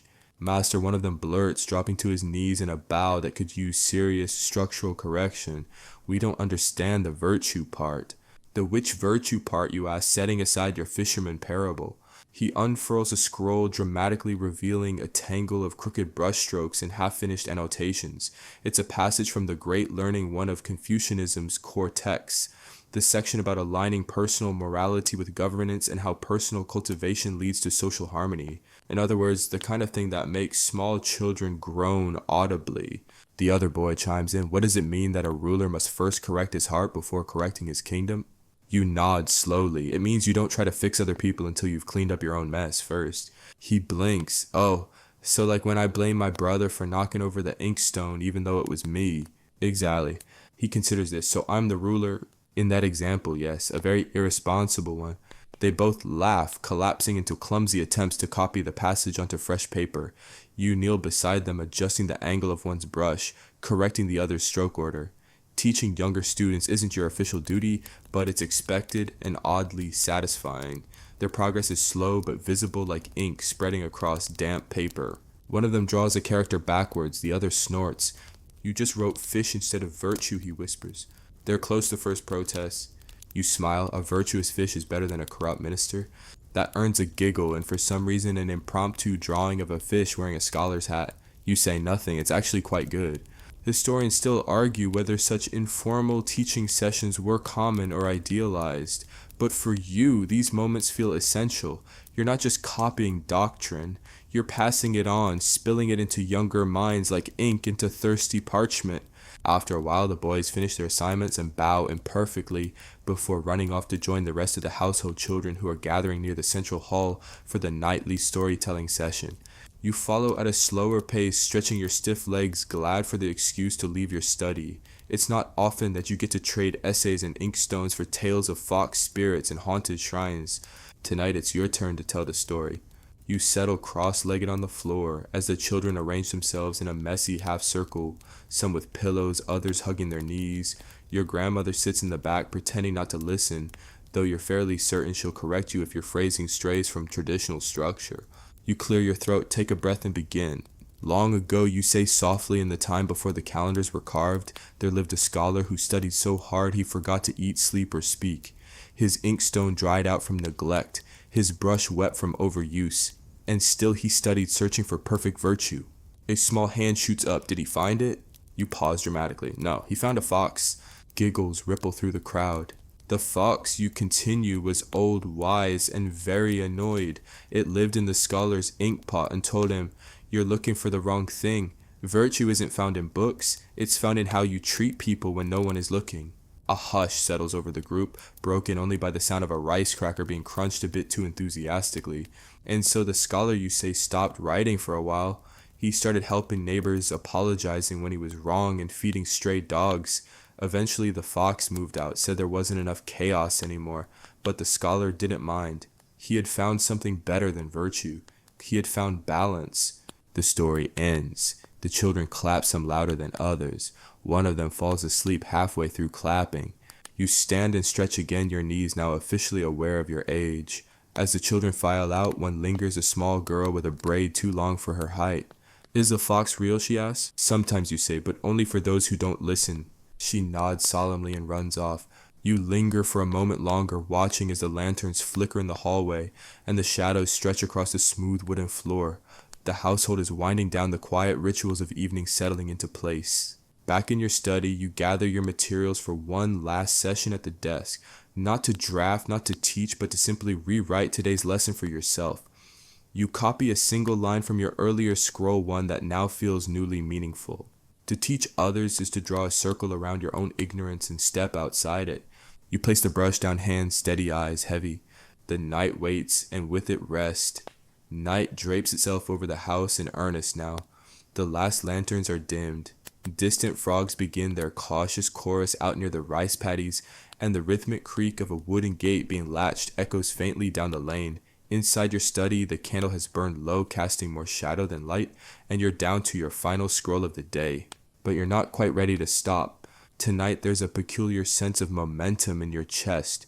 Perhaps it's the success of the poetry duel, or the image of the scholar foxtail still playing in the back of your mind. Perhaps it's just the effect of a mild sleep deprivation. Either way, you feel the urge to return just once more to your inkstone, your brush, and that stubborn character you've been trying to master all week. The one for stillness. You've written it before, many times in fact, but it never quite lands the way you want it to.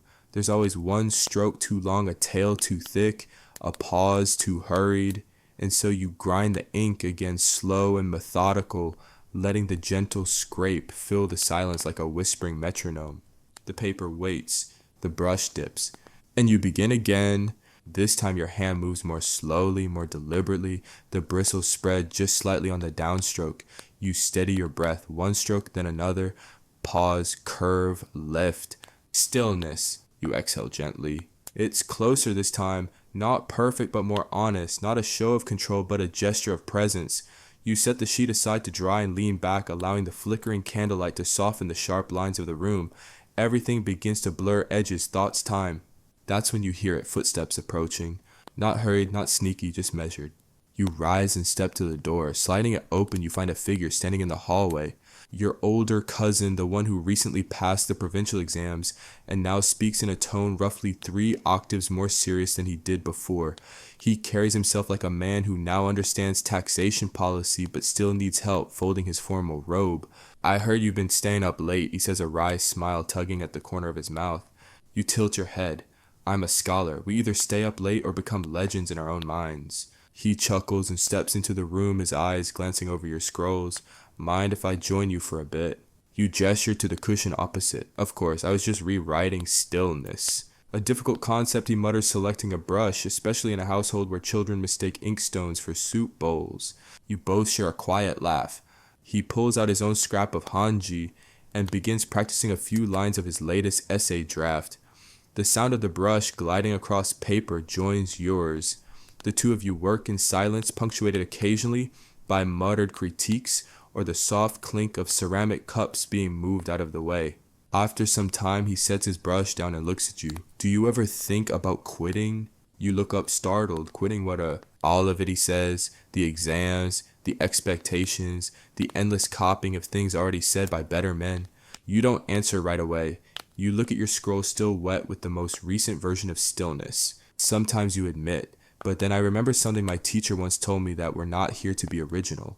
We're here to remember what's worth keeping." He nods slowly. and maybe write one line good enough that someone else copies it one day. You clink your brush handle against it like a toast. It's late now, truly late. The candle is nothing but a stub surrounded by a golden pool of wax. Your cousin rises, stretches with a low groan and bows before stepping back into the hallway. Get some rest, he says. You nod, eventually. You're alone again. Outside, the wind picks up and the trees whisper against the outer walls. You blow out the candle, watching the smoke curl upward like a final brushstroke in the air. You roll up your scrolls with gentle care and tuck them into your study chest. Each one holds a piece of the day, some serious, some playful, all of them part of the long, slow work of becoming. Before lying down, you light a small oil lamp and set it near the window, not for light, but for company. It flickers gently like a second heartbeat in the room. You lie on your mat, eyes open just a little longer, listening to the wind, to the frogs, the slow thud of your own pulse. Another day is over, and tomorrow it begins again. But for now, only the hush of stillness, only the quiet ink of night. The next morning begins not with the rooster for once, but with the clatter of a scroll chest lid dropping somewhere down the hall, a sound like thunder to your freshly woken ears. You sit up slowly, blinking against the soft gray light of early dawn, unsure whether you dreamt the noise or whether your cousin has once again mistaken his foot for a doorstop. Outside your paper windows, the world hums quietly. Damp, dewy air seeps in scented with wood smoke and the first whisper of boiled rice. Another day begins much like the last, but scholars like stones in a riverbed find shape not in change but in repetition. You dress methodically, folding your robe over your chest with fingers that still feel stiff from last night's brushwork. You tie the sash with practiced ease and run one hand through your hair, smoothing it into place more out of muscle memory than vanity. In the courtyard, the cook is stoking the kitchen fire. He nods to you, wordless as always, as he leans over a pot that smells faintly of millet and radish. You return the gesture, your path taking you to the water basin beside the garden wall. You splash your face cold, bracing, and breathe deeply. The exam season looms larger with each sunrise, 6 weeks now. You've entered what scholars call the sharpening phase, that time when the scrolls grow longer, the ink sticks grow shorter, and even your dreams begin to contain footnotes. Back in your study, you light a fresh candle and settle into your cushion. The desk awaits you like an old companion, expectant and quiet. You reach for your essay draft, the one you'd half finished 2 nights ago. It's the one about the fisherman and the minister. You read through the first few lines again and smile, still a little abstract, still veering dangerously close to nonsense, but it has something, a pulse. You decide to give it another hour. Before your brush even touches paper, a knock breaks the silence. Enter, you say, already bracing yourself for yet another cousin with yet another question about Confucian metaphors. But it's not a cousin, it's your wife. She steps in with that same light-footed grace that's made her the only person in the household capable of crossing a wooden floor without making it creak. In her hands is a covered tray which she sets gently on the edge of your desk. I thought you might forget again, she says, lifting the lid. Steamed dumplings, still warm, and a cup of chrysanthemum tea, pale gold and delicate. You look at her genuinely touched. You are the most underrated part of this household. She raises an eyebrow. Flattery does not excuse unfinished laundry. You smile, bow slightly, and take the tray. She lingers for a moment, glancing at your scroll, still chasing the fisherman. Always, you say. She nods thoughtfully. He should ask the fish for advice. They've seen more rulers than any minister ever has. You stare at her. That's actually a good line. She shrugs. Don't waste it. She's gone before you can reply. You scribble down the line quickly because yes, it is good, and then return to your breakfast. The dumplings are perfect, soft and savory with just a hint of ginger. The tea calms your stomach and stirs your mind. You eat in silence, allowing the flavors to reset your thinking as if your ideas were a muddy pond slowly settling back into clarity. You write for the next 2 hours undisturbed. The story unfolds gradually, the fishermen growing wiser, the ministers less sure of themselves. You tie it all together with an old proverb, one your father used to mutter whenever someone rushed into a situation they didn't understand. Even the heron waits for the tide. You sit back rereading the final paragraph and feel for once satisfied. Not perfect, but true. You roll the scroll carefully and set it aside to dry. And then, without warning, the bell rings. Not the soft chime used for study breaks or meal announcements. This one's deeper, louder, the temple bell down the road. It tolls only a few times a year and always with purpose. You move to the window, sliding it open to see several villagers pausing mid-step, looking toward the hills. A procession is coming, that much is clear. Silk flags ripple in the breeze, and a line of men in formal robes move slowly down the road, led by a tall figure on horseback. A government official from the capital. You feel your stomach tighten, not from fear exactly, but from the sudden weight of implication. You step out into the courtyard as your father and several elders from the household begin to gather. There's a tension in the air, the kind that makes everyone check their posture twice. An inspection, someone whispers, or a recommendation, says another. You stand still, robes, straight hands folded. The official approaches, dismounts, and begins to speak with your father in low tones. You can't hear the words, but you can feel the way the atmosphere tightens around them like a scroll being pulled too taut. After a moment, your father turns to you. They've requested one of our household scholars to assist with document preparation at the district office, he says. They'd like to assess your suitability. Your mouth is dry. When? Today. You nod slowly, heart pounding like a drum beneath your robe. Not a final assignment, not even a guarantee, but a chance, a test, the kind that isn't written on paper. You excuse yourself with a bow and return to your room to change.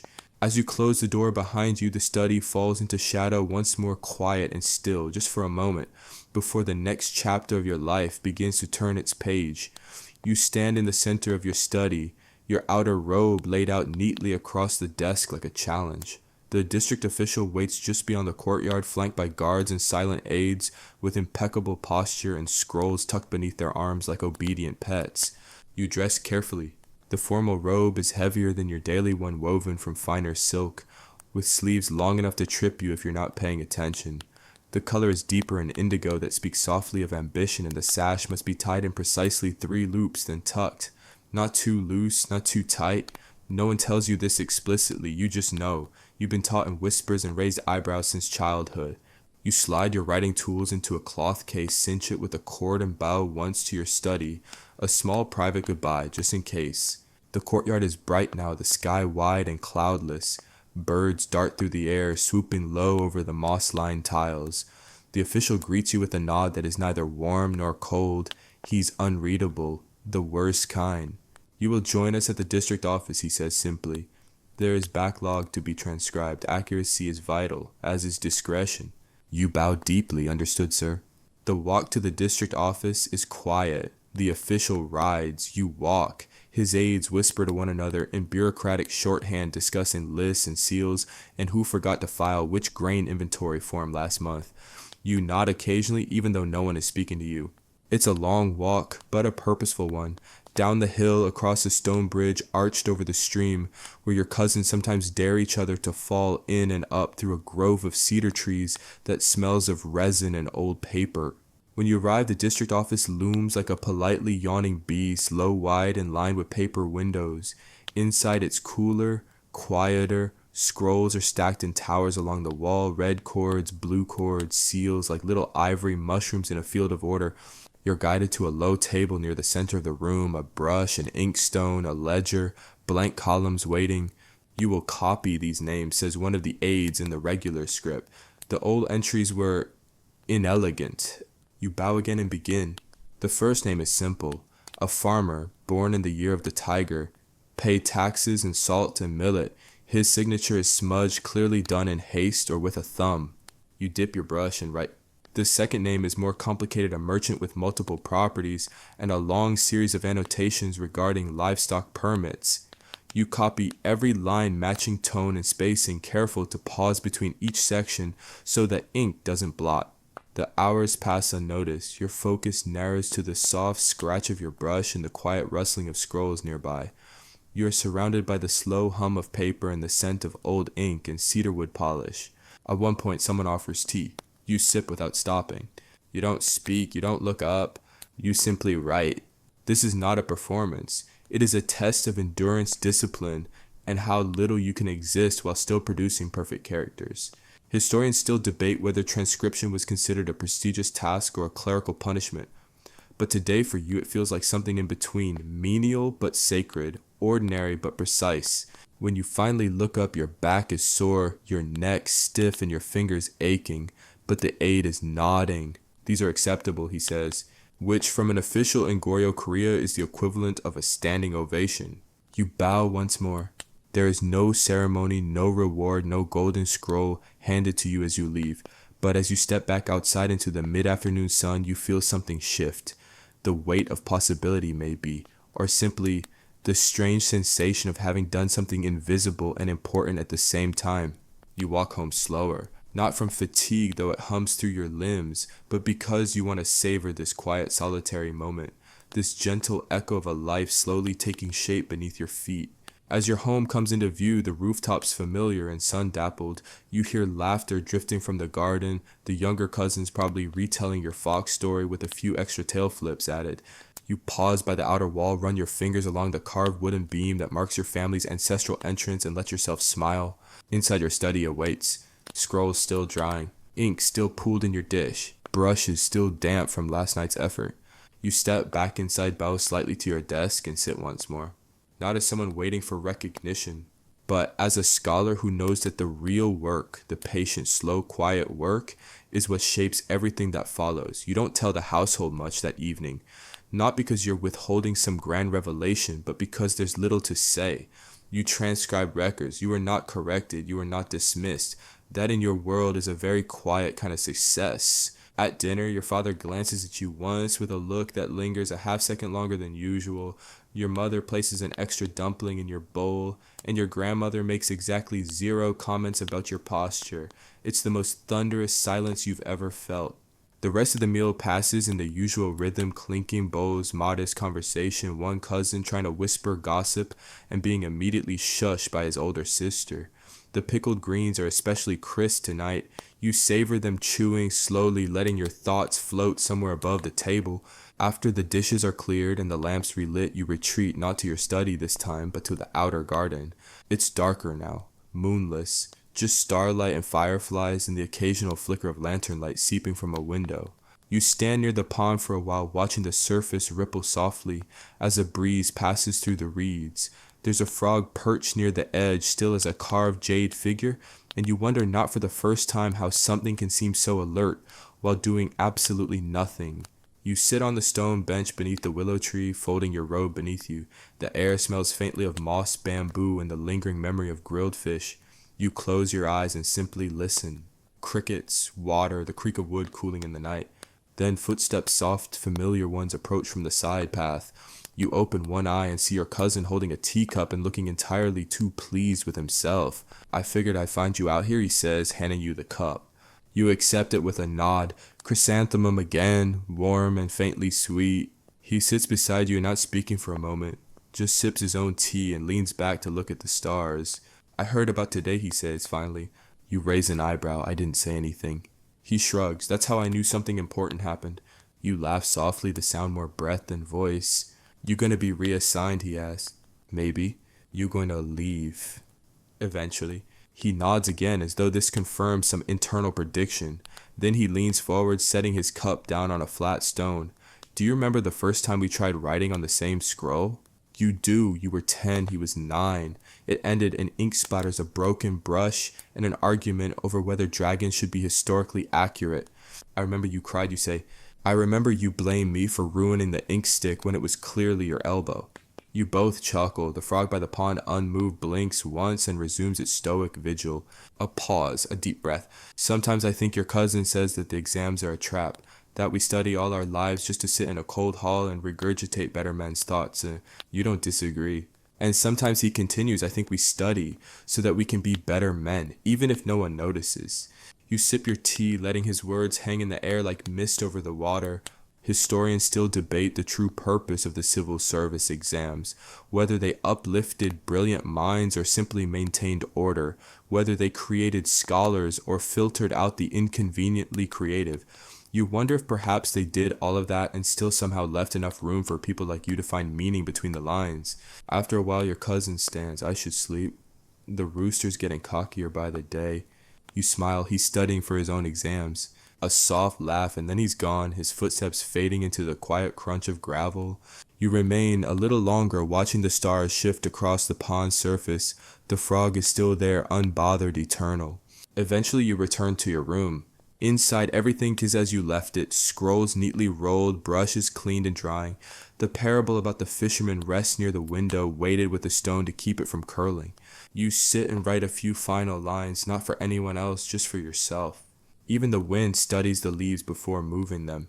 It's the kind of sentence that might make an examiner frown, but you like it, and for tonight that's enough. You blow out the candle and lie back on your mat, arms folded beneath your head, eyes open to the ceiling until they aren't. Outside, the frog finally hops once and disappears into the reeds. You wake to a morning that feels strangely still. No rooster call, no cough from your uncle, no clatter of breakfast bowls being moved in the kitchen. Just the pale hush of early sunlight seeping through the paper windows and the faint creak of the roof beams adjusting to the warmth of another summer day. For a few rare moments, the house is completely yours. You rise slowly, stretching the stiffness from your limbs, and move through the room with the deliberate grace of someone who has earned the right to be unhurried. The floorboards beneath your feet are cool, but not cold warmed slightly by the first rays of sun that slant through the open shutters. On your desk rests the fisherman parable dried and complete. You read through it one last time, then roll it carefully and tie it with a thin red thread.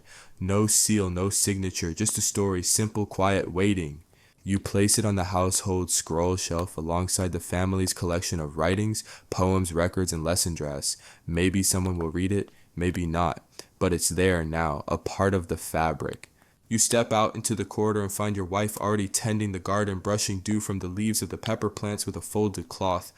She glances up, then gestures toward the plum tree. He's been there since before dawn, she says. You follow her gaze and see your youngest cousin crouched under the low branches, muttering verses to himself with the frantic energy of someone who just realized the poetry contest deadline is today. You smile and walk past without disturbing him. You know that panic. You've lived it, you might still be living it. In the main hall, breakfast has already begun.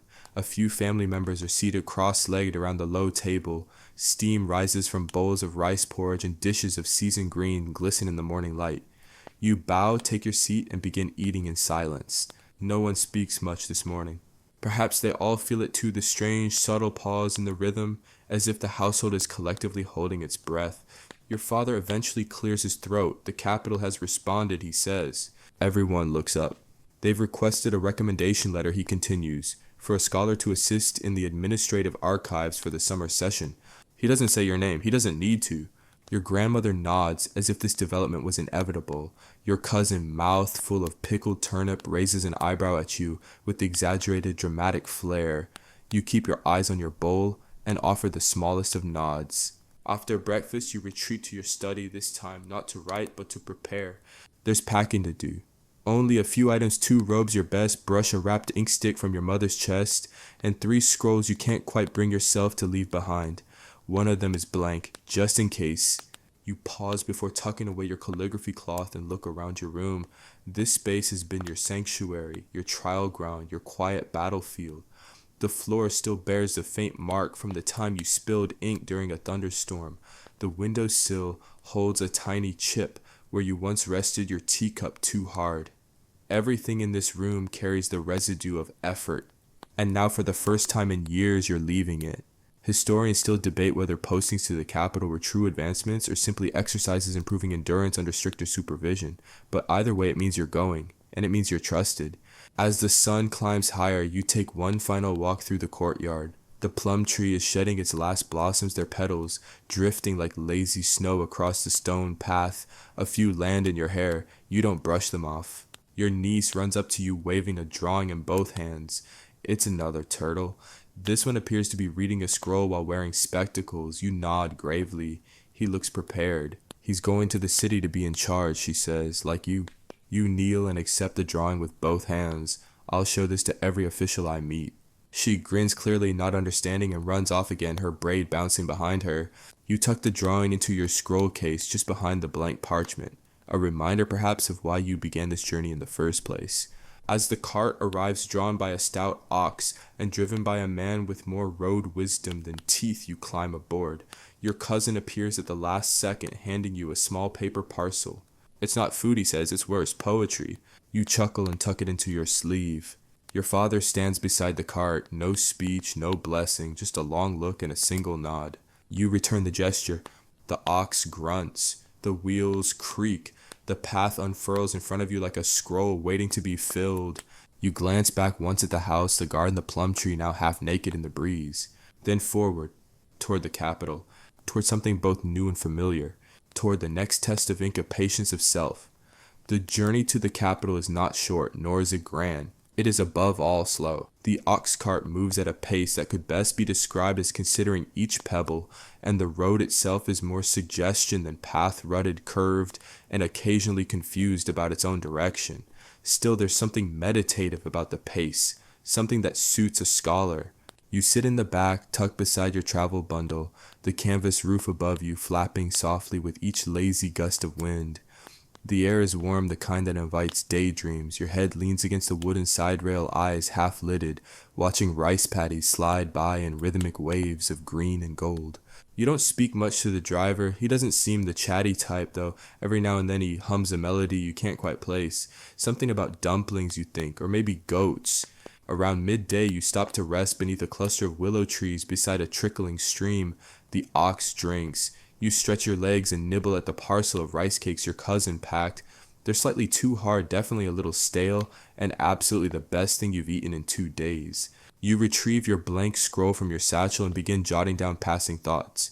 Not a letter, not quite a poem, just fragments, sensory bits, a haiku half-baked, a memory stirred loose by the way sunlight hits the edge of a tea leaf.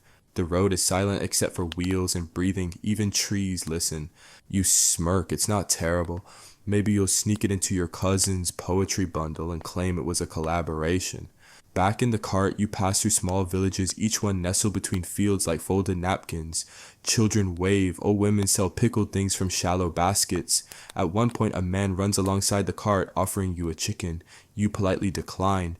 As the road straightens and the terrain flattens, signs of the capital begin to appear. Tall gates, carved stone markers, more officials, more structure, more watching. You arrive at the city near dusk, and it unfolds before you like a scroll of its own, inked with rooftops and alleyways and banners fluttering from official buildings. The city smells like ink, wood smoke, and ambition. It's larger than you remember, even though you've never actually been here before. You're met at the district bureau by a young official no older than you, dressed in stiff robes and holding a ledger that looks far too heavy for his frame. Scholar from the eastern province, he asks. You bow, yes. Follow me. He leads you down a corridor lined with bamboo screens, past rows of rooms filled with murmuring scribes. The air hums with productivity and controlled chaos. Everyone walks quickly. Everyone bows, just shallow enough to acknowledge, but never enough to linger. You're given a narrow room with a desk, a cot, and a window that opens just wide enough to let in the scent of magnolia blossoms from the neighboring courtyard. It's enough. You're not here to be comfortable. You settle your things, scrolls on the desk, inkstone on the tray, the turtle drawing tucked behind the pillow, a small reminder of home absurd and grounding all at once. The following days pass in a blur. You're assigned to the Office of Records and Correspondence, where your job is to assist in reformatting land ownership documents for a planned reform that, according to a whispering scribe, has been pending implementation since before the last comet. Your work is tedious calculating taxes paid in millet, cross-referencing deeds with outdated village maps and checking for duplicate seals. But it's clean, quiet, and precise. In other words, it suits you. You wake before dawn, work until the 6th hour, take tea with a rotating cast of fellow scholars and junior bureaucrats who all seem just a little nervous. Sometimes you sneak away to the garden behind the archives to write lines of poetry in the margins of discarded ledgers. No man owns a river, yet everyone dips their hand and calls it his own. You don't show this to anyone, not yet. Historians still argue whether the capital life suited scholars better than the provinces. Some say the competition refined them. Others claim it crushed them beneath polite expectation. You feel both truths each time you bow to a superior while biting back an idea. One evening, as you're finishing your last scroll for the day, a senior official approaches your desk. His robes are simple but worn with authority. He carries no scroll, no ink brush, just a look that tells you this moment matters. He scans your work, silent, slow. Then at last he says, "You don't rush your strokes." You incline your head. I find they behave better that way. He chuckles, a dry, almost involuntary sound. "You're not here for long-term placement, are you?" "No, sir, temporary assignment." He studies you a moment longer. "Good. Then let this place sharpen you, but not define you." You bow deeply. "Yes, sir." He walks on, disappearing behind a screen. You sit for a moment longer, candlelight flickering on your sleeves before returning to your scroll. The ink spreads like memory. The words form slowly. And somewhere in the back of your mind, the fisherman still waits, casting his net into waters full of mirrors. You've been in the capital for nearly 2 weeks when the rhythm finally settles in your bones. The waking at dawn, the distant drums from the temple, echoing through courtyards, the creak of sandals on polished stone, the scratch of 1,000 brushes at once. Each morning feels like a ritual, like you're part of something older than yourself, even if it's just paperwork. Your duties have remained mostly the same: transcriptions, reformatting, filing under the endlessly shifting whims of your superiors. Some days are purely numerical land allotments, harvest yields tax conversions from barley to coin to kind. Other days require more finesse letters of appeal from distant provinces, some written in flowery verse, others scrawled with ink smudges that suggest tears or at least frustration. One day, a letter arrives from a farmer requesting mercy for late tax payment due to a family illness. The scroll is humble, the brioche work uneven, but something in its cadence stirs you. You copy it cleanly, precisely preserving its tone without correcting away its emotion. At the bottom, you add a marginal note: tone is respectful, circumstances plausible, recommend leniency. You don't know if your note will matter, but you add it anyway. That evening, as you tidy your desk, an older clerk passes by. He pauses, scans the letter, and arches a brow. You annotated this. Yes. He grunts, soft-hearted for a tax scroll, brave. You smile faintly. Ink is only dangerous if someone reads it. He doesn't laugh, but the next morning the letter is gone, processed, moved up the chain. You never hear the outcome. That's how this place works. You pour your thoughts into scrolls, and they vanish into higher hands like prayers on parchment. Still something in you shifts. On the 17th morning, you're summoned not to your usual seat, but to a small side chamber. A young aide, nervous and narrow-shouldered, guides you there without explanation. Inside is a man you've only glimpsed before, not yet gray but old enough to command silence. His robe is deep crimson, the embroidery so fine you can't tell whether it's thread or painted silk. He doesn't smile. "I've read your work," he says simply. You bow slow and deep. "Thank you, sir."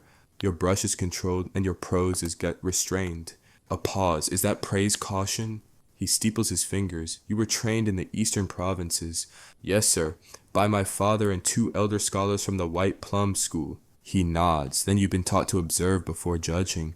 You nod in return. That was emphasized, yet. He gestures to a table beside him where a scroll lies unrolled, weighed down by 2 jade seals. You recognize the handwriting at once. It's your commentary on the fisherman parable, the one you never submitted, the one you only wrote for yourself. You blink. That then was not for circulation. He lifts a hand. It was found tucked into an unmarked scroll sheath, but we read everything here. Of course they do. He taps the scroll gently. This is not exam writing. It's not even policy. It's metaphor layered and slightly irreverent. You remain still, unsure whether to apologize or bow out the window. Then at last he smiles. "That's why I want you to revise it." Your head lifts slightly. He continues. "There's a small post being created, a liaison between the archive office and the Bureau of Cultural Instruction. Minor but useful. We need someone who can think in straight lines and sideways ones." You nod slowly. "I'd be honored." He waves a hand. "Don't be honored, just be accurate." Over the next few days, your tasks change. Instead of land taxes and census updates, you're given essays to proof edicts to rewrite for clarity, and in one odd case, a folk song being considered for national adoption that requires you to correct the grammar without losing its rhythm. You're still transcribing, still copying, but now you're also being asked, what should this feel like? It's exhilarating and exhausting. One evening, while returning from the bureau with a satchel full of rejected proverbs, one of which involved turtles, and was clearly written by someone in your family, you pass by a street poet performing under a lantern-lit plum tree. His voice is rough, his verses unpolished, but he holds the crowd with nothing more than rhythm and vulnerability. You linger for a long moment, then return home and rewrite the ending of your fisherman story. Now the fisherman doesn't catch a single fish. Instead, he teaches the river to remember names. The next scroll you're given is a draft speech for a provincial governor. It is long, self-congratulatory, and dry as millet flour. You read it once, sigh, and start editing. You cut the grandiose metaphors. You insert a simple parable about patience and plum trees, and then you add a final sentence. Governance, like ink, is only beautiful when it is deliberate. You don't sign it, you just send it forward as you always do. And in the quiet afterward, you sit by your window watching the wind push blossoms from a nearby branch. They drift, they fall, they land on your windowsill like punctuation. Your name begins to circulate in small circles, now not shouted, not celebrated, but murmured. That new scholar from the eastern provinces, the one who edits like a surgeon and writes like he's been old since birth. You hear none of this directly, of course, only through hints and extra nod from the record keeper, a scribe offering you a slightly better brush, a clerk from the Bureau of Rituals asking if you really did write the proverb about governance in ink. You reply, not exactly, which is true enough. With this soft rise in recognition comes a small but important change. You're invited to observe a policy debate. Not lead, not participate, just sit quietly near the back of the hall on a bench so polished it reflects your knees. You are told to bring no scrolls, no brush, and certainly no commentary. You bring your ears. The debate is over tax policy in Rivertown, specifically whether flood relief funds should be distributed based on anticipated need or historical damage. It is dry, literally and figuratively. One official argues for caution, citing past abuses of premature funding. Another, younger and more idealistic, suggests that the anticipation of aid is what motivates towns to reinforce dikes in the first place. You nod once, a good point, but as the argument drones on your attention drifts to a crack in the wall near the dais, thin as a reed, barely visible unless the sunlight hits it just so, and for the next few minutes all you can think about is how that crack likely formed heat rain settling stone, a flaw in the original plaster maybe, all invisible at first until one day the line shows itself. You think about how arguments are like that too. At the end of the session, no decision is made. The motion is tabled for further review, which everyone knows is a kind way of saying no one wants to be responsible for this yet, but the experience stays with you. You write a reflection that evening not for submission, but to clear your thoughts. A wall is strong not because it avoids cracks, but because it learns how to carry them. You think of hiding the note in the lining of your satchel, but instead you copy it neatly and leave it in the shared notebook for junior scholars, just in case someone else needs it. The following week, you're handed a curious task: revise a ceremonial address intended for a tribute delegation from a neighboring kingdom.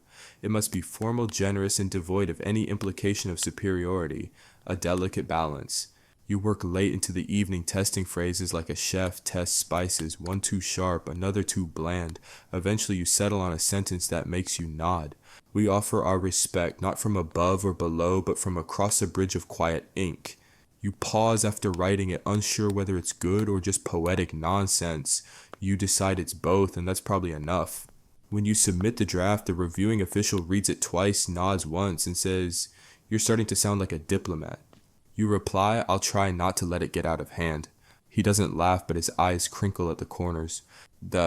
Outside the halls of work, you begin to learn the capital's quieter rhythms, where the ink sellers restock early, which tea stalls steep their leaves too long, the side alley where a retired scholar tells riddles for coins, riddles that sound like nonsense until they land in your chest like truths. One night passing through the market, you hear someone reciting a poem aloud, your poem, the one about the river and names. At first you think it's coincidence, then you recognize the cadence, your cadence. The man reading it has changed a few words, improved one, weakened another. You don't stop him, you don't even reveal yourself, you just listen. It's a strange thing hearing your own words walk away from you, rephrased and roaming. You smile, then vanish into the crowd. Later that month, as summer begins to fray into its humid edges, you receive a letter from home. Your cousin's handwriting is as terrible as ever. He writes of your niece's new obsession with astronomy, of your grandmother's sudden decision to repaint the shutters, of your father's quiet pride which he hides behind longer than necessary lectures on ink density. Then near the end, a line: "We knew you'd find a way to write something bigger than scrolls." You close the letter and sit for a long time. The capital presses on, edicts to revise, translations to finish, scribes to mentor, but in that moment the noise fades. And you feel for the first time since arriving that you're not just passing through the city, you're leaving something behind, something beyond scrolls and ink. A voice, gentle, careful, yours. You didn't plan to stay through autumn, but now the leaves are beginning to change. The ginkgo trees along the palace walls turn golden first, shedding soft fan-shaped leaves that coat the stone pathways like offerings. The air grows sharper but not unfriendly, just enough to make you pause before each breath as if the season wants to remind you to be deliberate. Your days are still full, scrolls, edits, annotations, revisions, and now requests. More and more minor officials ask for your phrasing on announcements or to quickly look over speeches. You've become the quiet ghost behind many voices. There is no title for your position yet. One clerk jokingly calls you the whisperer, another with more edge mutters unexamined ink. You just keep writing. One morning you're summoned to assist with a new assignment, drafting instructional materials for students in distant prefectures, something to standardize basic principles of good conduct, civic duty, and of all things proper brush hygiene. You ask whether this is serious. The official responds with a perfectly deadpan, "The empire cannot afford ink contamination." And so you begin. You write gently, simply, not with the complexity of a scholar, but with the voice of someone guiding a younger sibling. You include a section on the ethics of editing, a line about listening more than speaking, and one unexpected metaphor comparing spilled ink to gossip. It's oddly popular. When your drafts are reviewed, a supervising official says, "You write as if the reader is someone you care about." You nod. That's usually the only way I know how. She doesn't reply, but later you find an extra pot of high-grade ink left at your desk. No note. Yet, in the capital's rhythm, you discover a strange kind of serenity. Predictable schedules, yes, but also unexpected moments. Sunlight catching on a scroll weight, the scent of chrysanthemum tea steeping beside a half-finished paragraph, the flicker of recognition in a junior scribe's eyes when your phrasing is adopted without correction. You begin walking each evening, nothing formal, just slow meanders, through the quieter quarters of the city. You learn which alleys stay lit after dark where stray cats gather like a tiny audience, and which bridges echo most satisfyingly under your footsteps. One night you pause beneath an overhanging lantern and open your pocket scroll. You jot down a few lines of poetry, then stop. You hesitate. And in a rare moment of impulsiveness sign your name, just your given name. Let the wind do the rest. You pin it to the post beneath the lantern and walk away without looking back. 8. Historians still debate the nature of influence, whether the quiet voices behind the curtain ever truly shape events, or whether they're simply riding the tide of louder forces. But in the shadowy lanes of the capital, someone begins collecting unsigned verses. One appears on a baker's wall. Another, carefully rewritten, is pinned outside the city's smallest temple. You pretend not to notice. But each time the ink looks familiar. Midway through the season, you're asked to help finalize an imperial welcome for a foreign envoy. Not the core speech, just a short metaphor in the closing remarks. Something warm, respectful, and vague. You offer this: "Let our two histories be like threads in the same tapestry, different hues, shared purpose. Datsun don dapin daor." The diplomat reviewing your draft frowns. Too poetic. You offer an alternate: "May our shared record be written with steadiness, not haste." He nods, better, then adds after a pause, "But keep the tapestry line for something else. It's too good to waste." You smile. The capital changes with the wind. People come and go. You stay for now. There's talk of a reassignment, nothing certain, but your name is on a short list for a traveling documentation post. It would mean leaving the walls, visiting temples, libraries, and remote villages to catalog inscriptions and oral traditions, a chance to learn and write at once. You don't say yes, not yet, but you polish your travel brush just in case. One evening, your cousin's poetry parcel arrives. Inside, your haiku about tree cracks has been edited with footnotes. You laugh so hard you almost spill your tea. Later, you write back: "Tell grandmother I now understand why she repaints shutters every season. Some things deserve to be tended before they break." You fold the letter, seal it, and add a single pressed ginkgo leaf. Gold and crisp and almost weightless. You watch as the courier disappears into the dusk, your words tucked under his arm. And then you return to your desk, dip your brush, and begin the next scroll. Another voice you'll never meet, another sentence that might linger like scent after rain. The first frost arrives overnight, soft and silver, dusting roof tiles and garden stones like spilled powdered ink. You spot it in the morning from your window, a whisper of winter drawing its first quiet breath. You wrap your robe tighter and step into the courtyard, exhaling steam into the chill. It curls around your face like a dragon deciding whether to nap or fly. Somewhere a rooster remembers his job and lets out a slow, confused crow, probably wondering where the grass went. By now the capital feels strangely like a second home. You know the rhythm of the archive gates, the pace of the mid-morning tea run the precise way your neighbor sneezes at the seventh bell, but you also feel the edge of something shifting, like you're standing on the final page of a well-read scroll just before the ink trails off. The official word comes just after midday. You're being reassigned. It's not punishment, nor promotion exactly. A new documentation post is opened in the far west on the edge of the provinces, where roads are less, straight accents are thicker, and legends outnumber census records. Your job to catalog oral histories, examine inscriptions on forgotten tablets, and copy whatever knowledge might be fading into silence. You are in essence being asked to listen and to write it down before it's gone. You feel no fear, only a quiet sense of readiness, like a scholar preparing for a conversation that's taken centuries to begin. You spend your final days in the capital tying up scrolls, leaving behind notes, and when no one's looking, placing unsigned poems in unexpected places. Under a bench, on a bamboo fence, inside a drawer in the clerk's pantry beside the sesame cakes. You know they'll find them, you hope they wonder who wrote them, but you're not staying to see it. But the night before your departure, you sit in your room one last time, surrounded by scrolls you won't take and teacups you've somehow collected. The city hums beyond the window, familiar and faint. You unfurl a blank sheet and without thinking write, "Ink is memory. We write to remember and to be forgotten kindly." You don't sign it. Just roll it, tie it with red thread and place it on your desk, your old desk now. Let someone else find it. Or not. That's all. Your final morning in the capital is crisp and blue, the sky like polished porcelain. You board a smaller ox cart this time, no fanfare, no audience. Just you, your case of brushes, and the scroll satchel slung over your shoulder like a sleeping cat. The driver asks if you're a merchant. You shake your head, a collector. He nods as if that answers everything. The road out of the capital is quieter than the one that brought you in. Less crowded, more thoughtful.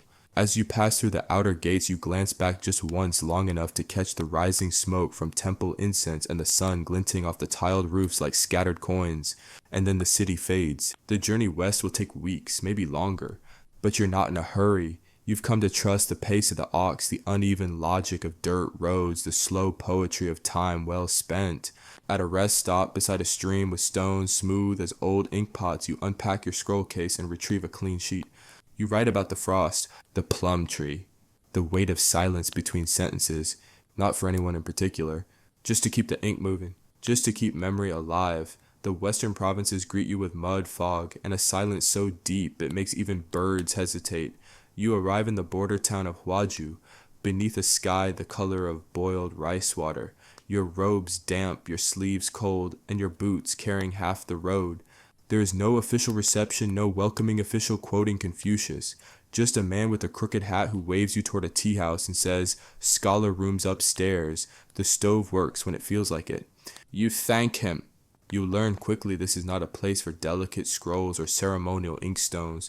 Here history is passed from mouth to mouth, held in the pause between stories, or scrawled on the back of a rice sack with a charcoal stub. Your first assignment is a village 6 li away, where an elder is said to remember songs from the Goryeo era. You walk there with a guide named Minho, who talks only in questions, many of which seem philosophical, but may just be complaints about his knees. When you arrive, the elder is asleep. You wait 2 hours drinking barley tea with the chicken who refuses to leave your lap.